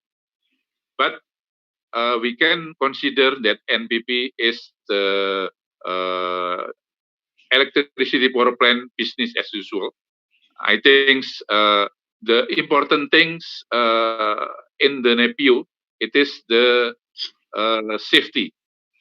When the safety is nuclear safety is already in there, we could follow the nuclear safety, national nuclear safety prepared by Bapeten.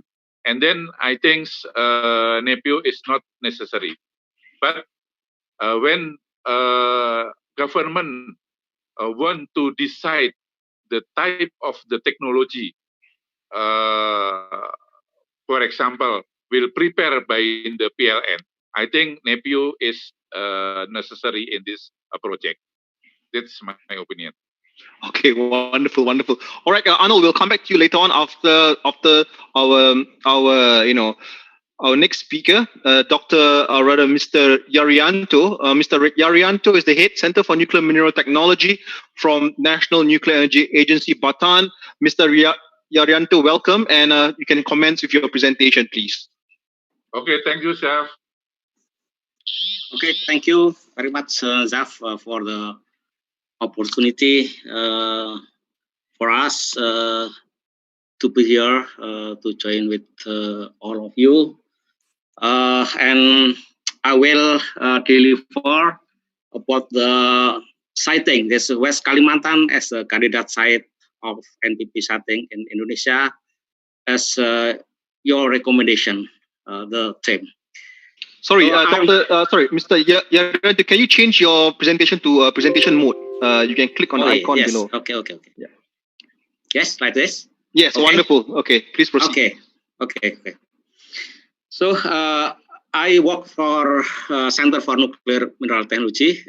Before, I was at the same center with Dr. Suparman, but 2 years ago, I was moved to my new center. Yeah.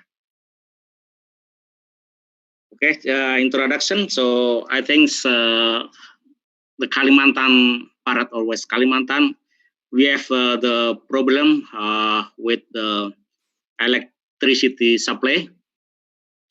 Part of them we still import electricity from Malaysia, and also still maybe lack for the electricity supply because of there is a lack of natural resources for energy in West Kalimantan. So I think the idea for nuclear power plant in West Kalimantan is a very good idea, and also this is supported by many stakeholders in West Kalimantan.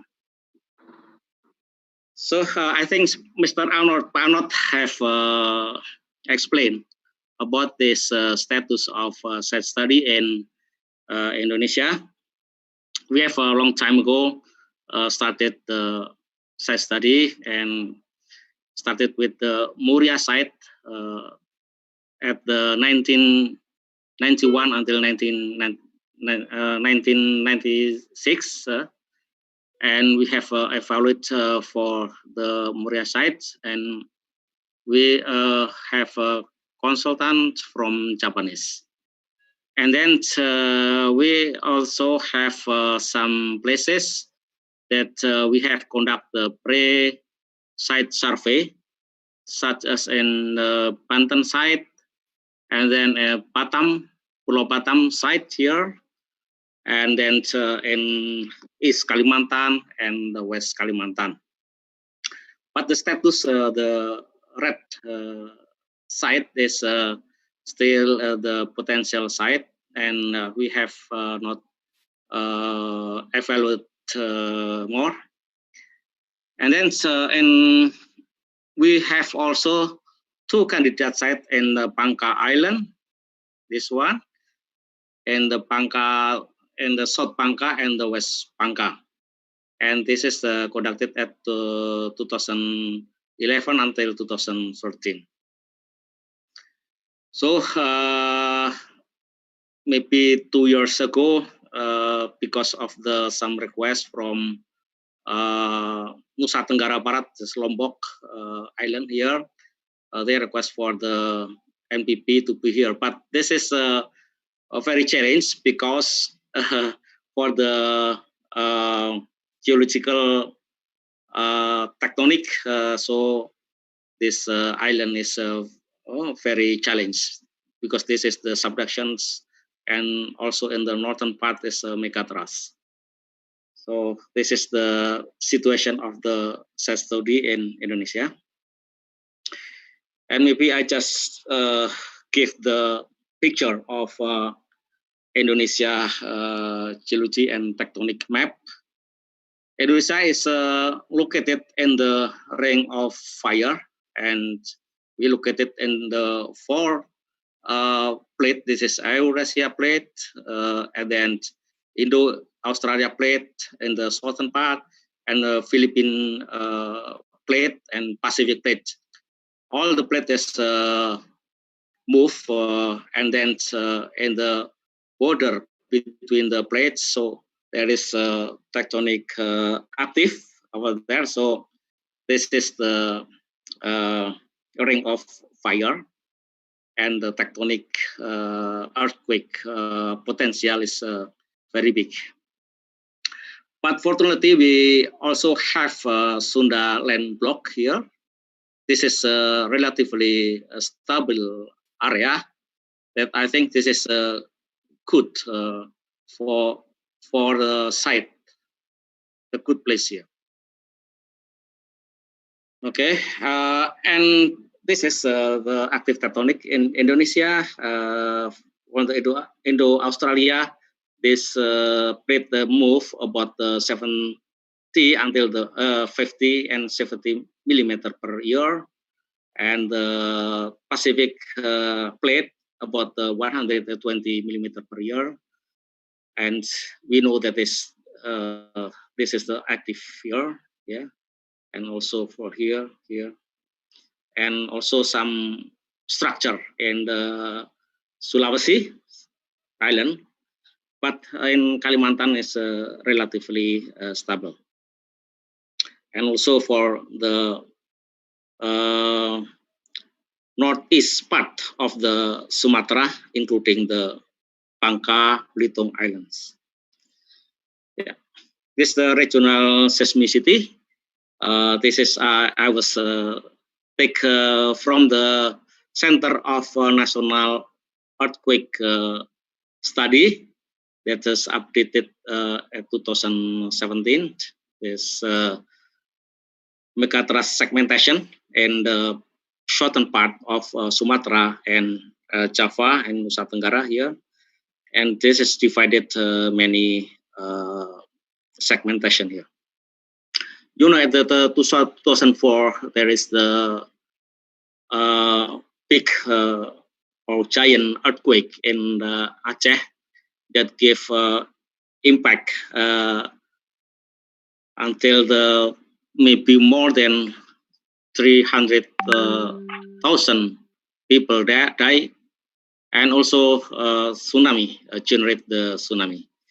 And also in the southern part here is the frequency of earthquake. Yeah, the earthquake is very frequent. There is many segments, Aceh, Nias, and then Batu, Mentawai, again, and so on. But in the Kalimantan, and here is relatively safe. Okay, you can see that the occurring of the earthquake in Indonesia like this. So in the short part of Java, this is very many earthquakes occur in Sulawesi, Papua, and the north part of Sulawesi. But this is relatively clear for the Kalimantan, mainly in the West Kalimantan, in Bangka, Belitung, and also in the northeast part of the Sumatra. So I think this part area is a good idea for the nuclear power plants. So, and this is the destructive earthquake distribution in Indonesia. That's this compilation from 1983 until the 2014, and in Kalimantan there is no one of the destructive earthquake. So regarding the active fault in Kalimantan, this is maybe just in the eastern part that some active fault, and this is the Tarakan and this Mangkalihat, Palu Koro. Maybe 2 years before, there's Palu earthquake. This is generated by Palu fault here, yeah, and this is a very big and destructive earthquake. But this is Mauritius is dash line, not solid line. So this is still top. This is active or not. In West Kalimantan, there is no active fault identified until now. Yeah. For natural hazard, based on the probability seismic hazard analysis that's conducted by Center for National Earthquake Study, and we have some classification here. That is for the dark red is maybe is relatively big for the peak ground acceleration. This is for the probability of exceeding 1% in 6 years. So this is mean the return period is 10,000 years. Because from the nuclear power plant, we use this criteria. In Bapeten also we use this criteria. Although this is for a small nuclear power plant or maybe experimental power plant, also we using this criteria. So you can see that in Kalimantan Barat or West Kalimantan, the value of the peak ground acceleration for 10,000 years return period is between 0.05 until this maybe 0.25. Why this is any maybe picture here that's although there is no active fault, or this is far from subduction zone, or also far from megathrust, because in my previous slide, this is any earthquake here, just one event. So this is also considered for the peak ground acceleration. But this is the source is not clear until now. Maybe this is namely as a diffuse earthquake because not generated by structure or fault. This is for volcanic hazard. Indonesia is very rich country for volcanic hazard, maybe the richest country in the world. So we are maybe more than 100 active volcano. This is along the Sumatra, Java, the Nusa Tenggara, and then also in Sulawesi and Maluku. But in Kalimantan, there is no active volcano. So I think the Kalimantan is relatively safe from volcanic hazard, such as the lahar flow. So there is not impossible. Lava flow, impossible. Pyroclastic current, this is impossible also. New vent, impossible. Debris avalanche, also impossible. And tsunami, maybe tsunami, we have the experience in 1883 when the Krakatau eruption, the big super eruption. But we have make the simulation that the event is the same when the 1883, but the tsunami just maybe 1 meter influence the Kalimantan Barat here, because there is many obstacle the wave to be over there. And also in the Sunda Strait here, also there's any fault active, and maybe have also conducted the simulation until there is no impact to the Kalimantan Barat. And this is the tsunami. Okay, tsunami. Maybe in the near field there is no source of a tsunami to influence the Kalimantan Barat, but maybe for the far field it is should be assessed. But according to our assessment before, there is not influenced. Okay, the potential of site in West Kalimantan, based on the previous pre-site survey, maybe we have conducted at 2015, I think. There is any identified potential site, such as in Sambas, Singkawang. This is a regency of Singkawang. We have two, Pantai Simpang and Batu Belah. In Pengkayang, we have Tanjung Suak, Pantai Kosong, and Pulau Tamaju, and Pulau Kambang, Kayong Utara, and Ketapang. This is the challenge. Every potential site, they have a challenge. So this is the potential site I mentioned before. This is for Sambas, and this Singkawang, Mempawah. This is Pengkayang. Pengkayang, we have Pantai Kosong and Semasa Island here. And this is in the Kendawangan, Ketapang, and also this is for the Kramat Jaya and Pawal Island, Ketapang Regency. Yeah, for the Kosong Beach, so why the Kosong Beach is maybe one of the most potential site in Kalimantan Barat, because this for the geological condition, this is very good for the geotechnical and also for other considerations such as population that are far maybe residential from the site. The red one is Batuan Terobosan Sintang. This is intrusion rock. This the age is Tertiary, so I think it's a good condition. And this is for the volcanic, but this is very old volcanic. So I think it's good for the foundation also. But now there is no activity for the volcanic. So we have a cross cut here in the Pulau Semasa. Yeah, Pulau Semasa Island. This is a Pulau Semasa. This is the distance is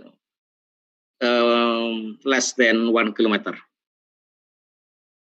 Yeah, and for the topographic, I think this is very good because we can place the platform of nuclear power plant in the relatively high topography here. And also for the Pantai Gosong itself, inland, also this very good topography here, not here, but this is cutting here. So this is we have the good topography. Yeah.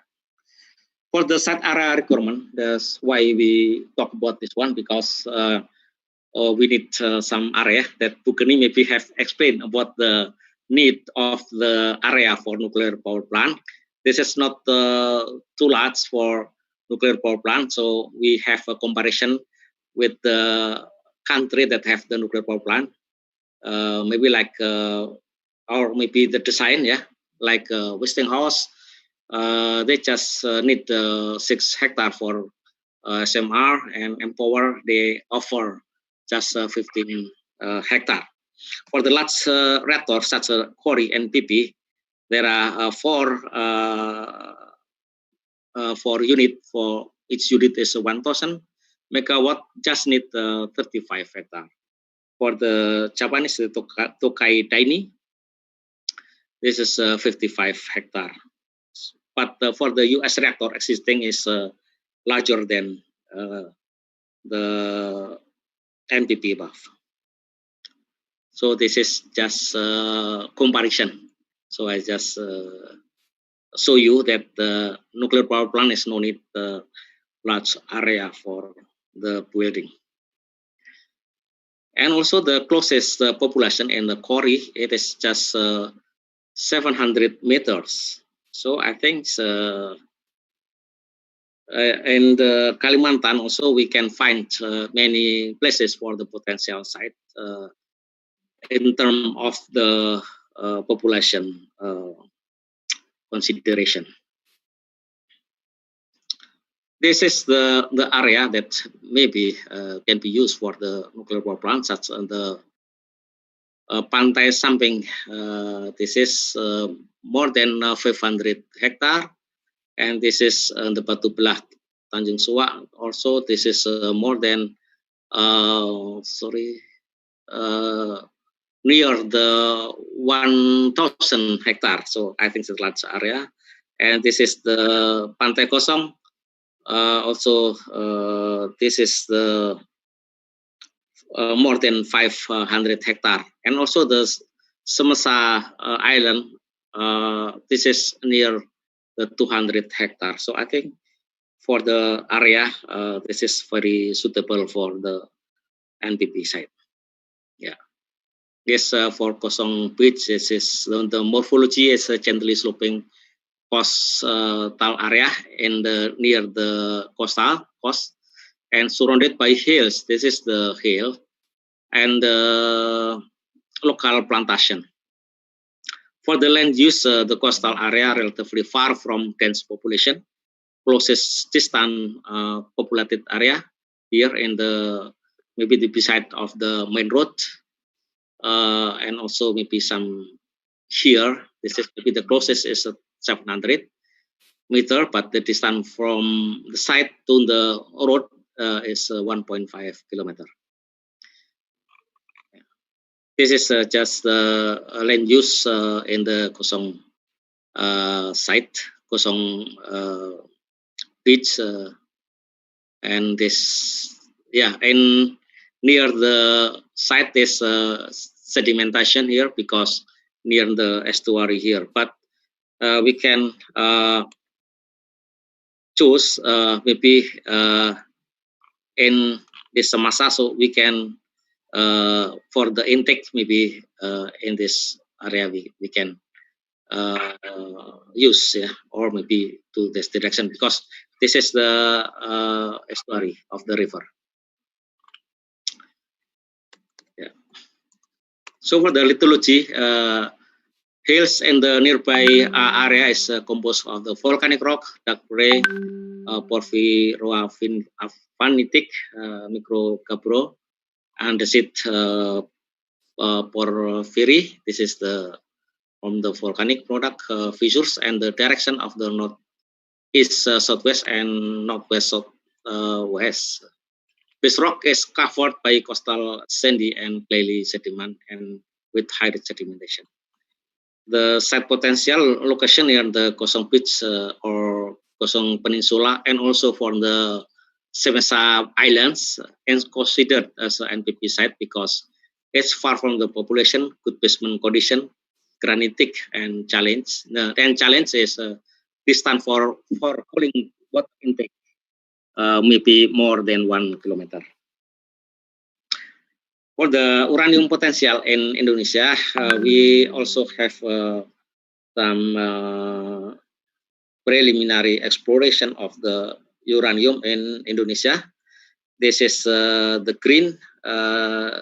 This is area with indication of uranium occurrence, and the brown. This is for the thorium, and the red one is the potential of uranium resources. We have maybe many activities here in that exploration. So we have the category of uranium in the column in the measured resource. Okay, I think I complete all my slide presentation. Thank you for your kind attention. Thank you very much. Thank you very much, Pak Yaryanto, for a very insightful presentation.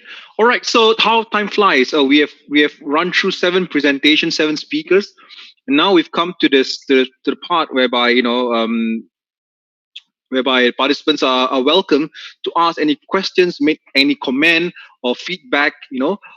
This would be a great opportunity for any of you who would like to raise any questions, or you can raise your hands and I can make you live and you can ask the question live to the panelists, or you can choose to type the questions. Does anybody want to make a start first?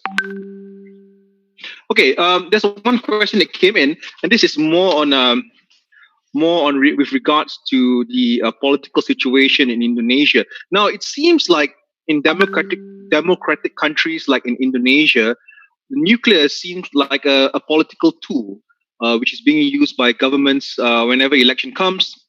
Nuclear is off the table, and when elections are over, we shall go for nuclear again. Is it the same scenario in Indonesia? And with the new president of Indonesia or the new government starting its term recently, is there more potential for nuclear energy to be given the green light by the president? Any of the panelists, feel free to give your comments.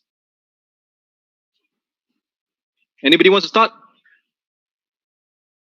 Okay. All right, Bu Geni. Yeah, I think that it's already been new, and we already know also there is some facing challenging in Indonesia always is the 5 years election of our president. So in the first term, usually the president is very cautious or very reluctant to give some decision. Okay, we will have NPP or something like that. But now we already entering the second terms. I hope that our president will agree or will give a green light of building NPP in Indonesia.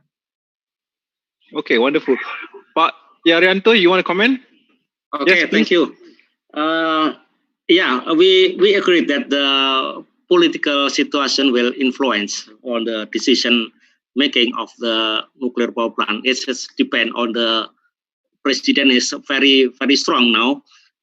So I think we should thinking about the maybe make the regulation so that the nuclear power plant decision is not depend on the president that elected every 5 years.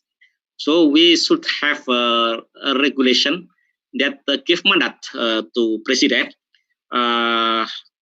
This is the obligation for the president to implement. So in the amendment of the Act number 10, we introduce what's named the Rencana Induk is master plan for the nuclear energy in Indonesia, including for the nuclear power plant. I think all we can make maybe can formulate about the master plan of nuclear power plant energy in Indonesia, and this is maybe become the obligation for the president to implement. This is the just our thinking, and we have introduced this in the amendment of Nuclear Energy Act. Thank you. Okay, wonderful. Okay, some questions coming in, and some comments. A comment. Pak Yaryanto, in very informative presentation. NuScale SMR requires 14 hectares for the protected area of emergency planning zone. So maybe you can consider them. Yeah. Pak Yaryanto. One more question. Energy demand in Batam is relatively low. Why is Batam being considered as a potential site? Batam is very near to Singapore, in case some of you are not aware. I'm from Singapore. Okay. Thank you. First, for the emergency preparedness, I think this is should be considered for the siting, but it will be implemented in the site evaluation, not in the early stage of the site. The early stage of the siting, we just consider that natural or human-induced event that will influence of the safety of nuclear power plants. But if this all the potential of external hazard, if there is can be neglect or denied, so I think we can go to the next step for the evaluation. So I think this is the consideration of the including the for the emergency preparedness. For the Batam, I think it's a good question for you, Zaf, because so we have some other Singaporeans also. I think you fear, if we build the nuclear power plant in Batam. Don't worry, Zaf. Don't worry about NPP. So because the Batam now is very dependent on the gas, Yes. And in the Batam, they have subsidy from governments. But the subsidy maybe will be removed in the near future. So they are worried about the supply of energy in the Batam. So at that time, the chairman of Batam before, Pak Jarod, meet with the head of the authority, and make agreement for the pre-feasibility study, because in the they have I forget the name. The leader of Batam have the future view that Batam is need the other resource of energy, because there it is impossible depend just only on the gas. So why this reason make a pre-feasibility study of nuclear power plants? But that is maybe other idea. We have many islands, but maybe before my colleagues, our colleagues from Westinghouse asking about the possibility to micro nuclear power plants. So I think Indonesia have many islands in the border, such as Natuna, maybe Natuna.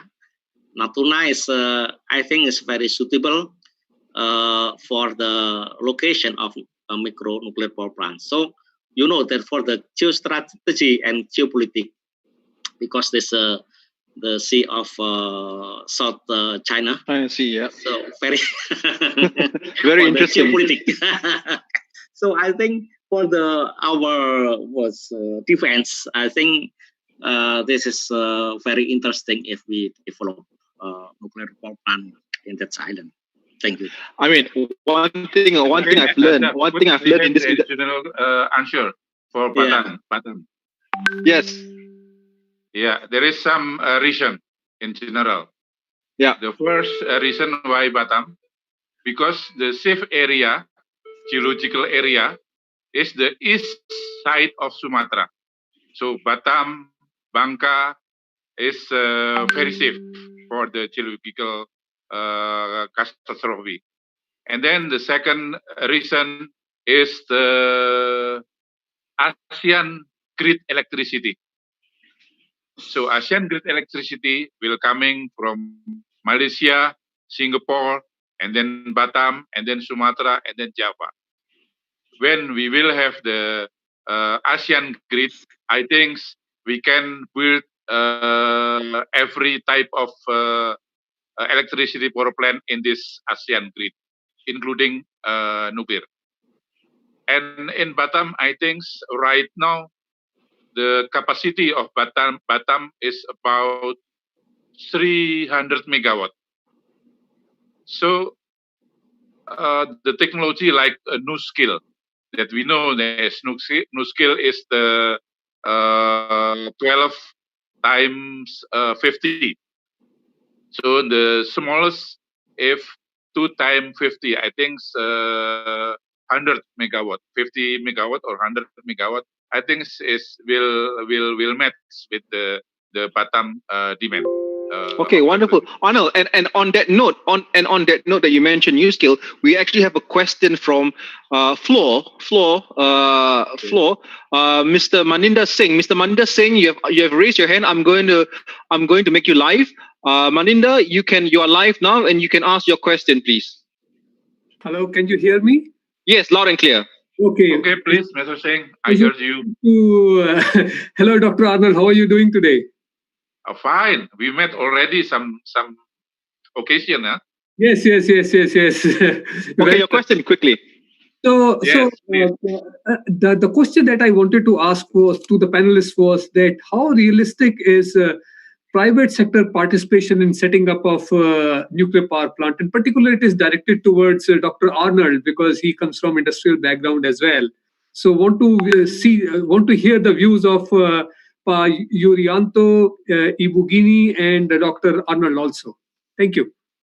Okay, Mr. Singh, we have already discussed what this kind of issue, and then I think we have to know about the characterize of our government is Mr. President Jokowi. Mr. President Jokowi is very welcome for the investment come from other countries. So in the private sector, including in the nuclear power plant, I think the investment is very important, and we wait for the foreign company to have the joint cooperation with the local company, and then we propose to the government. I think it's a good idea. Okay, wonderful, Arnold. Pak Yurianto, any feedback? Yeah, I agree with Pak Arnold because Pak Arnold is my teacher before. Thank you, I think, yeah, I think this private sector and also the state-owned company is a very important stakeholder in Indonesia, and I think we can learn with such as Korea and other countries that they can endorse the private sector and also the state company to grow up with the nuclear power program itself. I think if we because Indonesia is a big country, and we have the big demand of the electricity. So I think for the opportunity for nuclear power plants, if we have there is not just one nuclear power plant, but we need many nuclear power plants. That is maybe variety with the SMR, maybe big scale, and also for the type of the technology. So it is need supporting for the stakeholder, the private company, and also for state company to develop nuclear power plant itself. So this is a self-reliance is very important for the future. Okay, Thank wonderful. you very much. Bu Geni, any comments? Yeah, okay.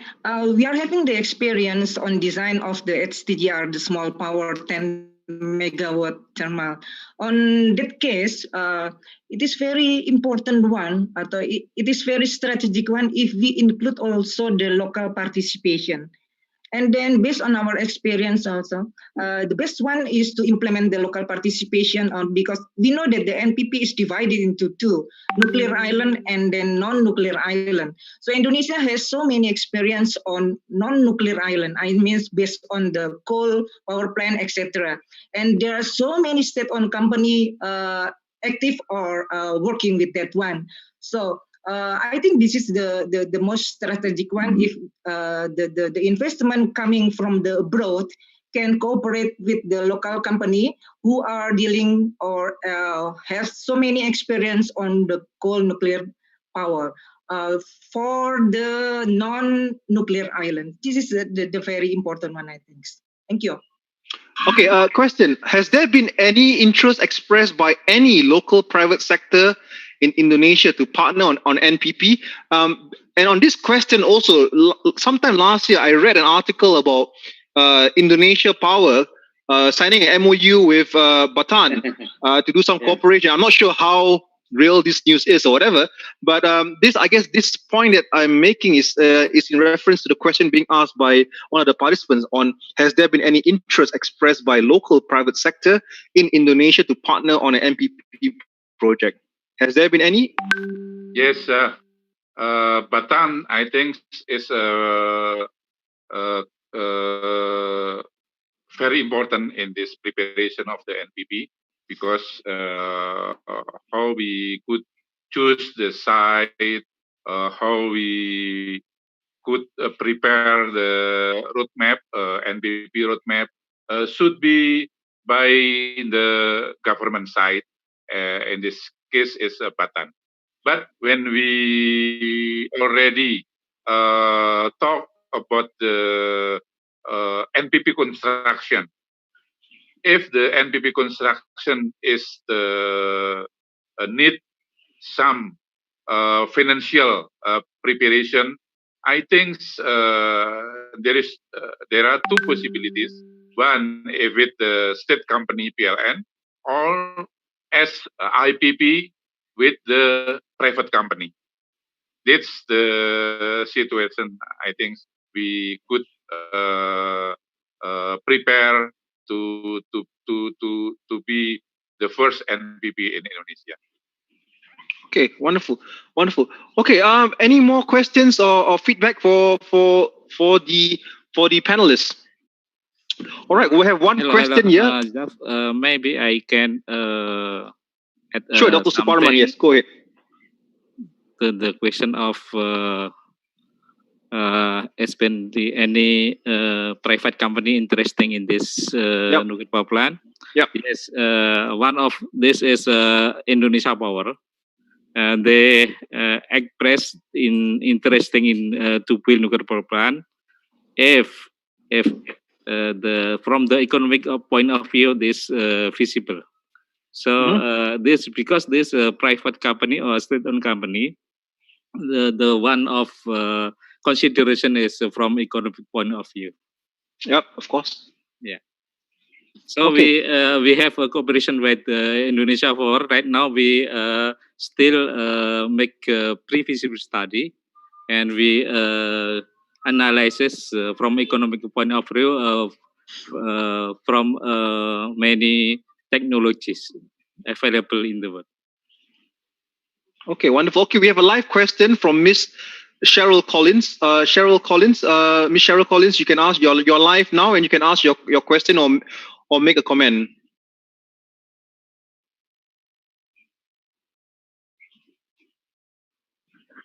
Cheryl, can you speak up?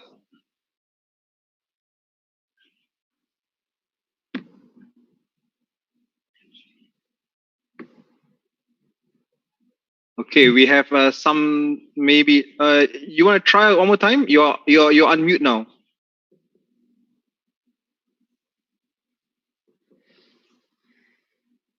Okay, maybe not. Okay, maybe there's some technical problems again. Okay. Next question, and this is we have two more questions left, and then we will round it up. Okay, so this question is basically a question to all the panelists, right? If you could put a scale of 1 to 10, 1 to 10, in the next, I would say 20 years, do you think Indonesia will finally have a nuclear power plant, be it HTGR, SMR, MPP? A rate of scale of 1 to 10, 10 being yes, definitely, and 1, no. We start off with Pak Yarianto, and this is it can be on a personal level, doesn't have to be that you're from Batam, right? So, on a personal level, 1 to 10, will Indonesia have a nuclear power plant in 20 years' time? Pak Yarianto. 1 to 10. Difficult to say. So I'll maybe at 7. 7. Okay. Yeah. Bu Geni?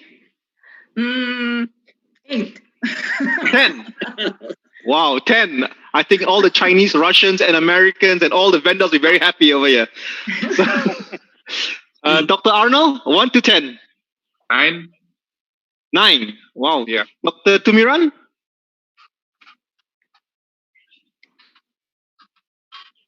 Okay, so silence means consent, so I bet for him is 10 also.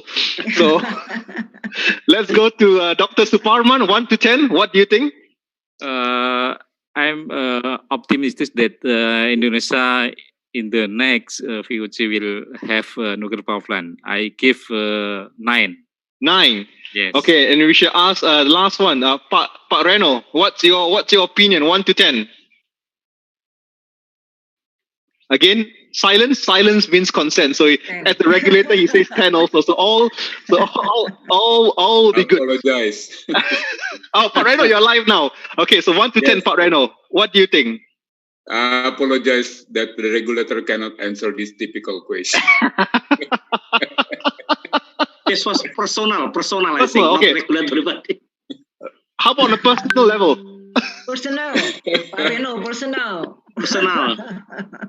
I expect that we have a real project because we already invest a lot. The regulator already invest a lot for this. There are so many people we sent abroad, including myself. I spent 1 year at the US NRC. Wow. For this preparation. So we expect that we have a real project. But as the regulator, I cannot say what will happen with our country. Of course. I mean, it's not our position to answer this question. I guess in Indonesia they will say Inshallah, right? I wish I can say that. But it's interesting because I've met many people in the nuclear industry. They work for decades on a nuclear project, and unfortunately, until the time that they go to the grave, they don't see a nuclear power plant being built in their country. I'm sure you have many friends who are like that also, or ex-friends who have now departed. So let's be more hopeful for the Indonesian nuclear market. We have still lots of questions, but time is not on our side, and it's getting late for some of us. So what we'll do is, for those that have not had the questions answered, please feel free to write to me, and I can connect you with the panelists. Or I think most of them are on LinkedIn. You can also connect with them on LinkedIn. All presentations will be made available to the participants in a day or two. So once again, thank you all panelists. Pak Yarianto, Bu Geni, Dr. Arnold, Dr. Suparman, Dr. Tumiran, You're welcome. Pak Reno, and Dr. Dadan. Thank you very much for making this a very interesting discussion. I hope everyone has benefited from it. And yeah, let's hope that in 20 years' time, we might do a site visit to a nuclear power plant in Batam or West Kalimantan. Inshallah. Yes, All right. inshallah. With that, have a great evening. Thank you very much. Thank you very Take much. care. Thank you very much. Bye-bye. Bye. See you later.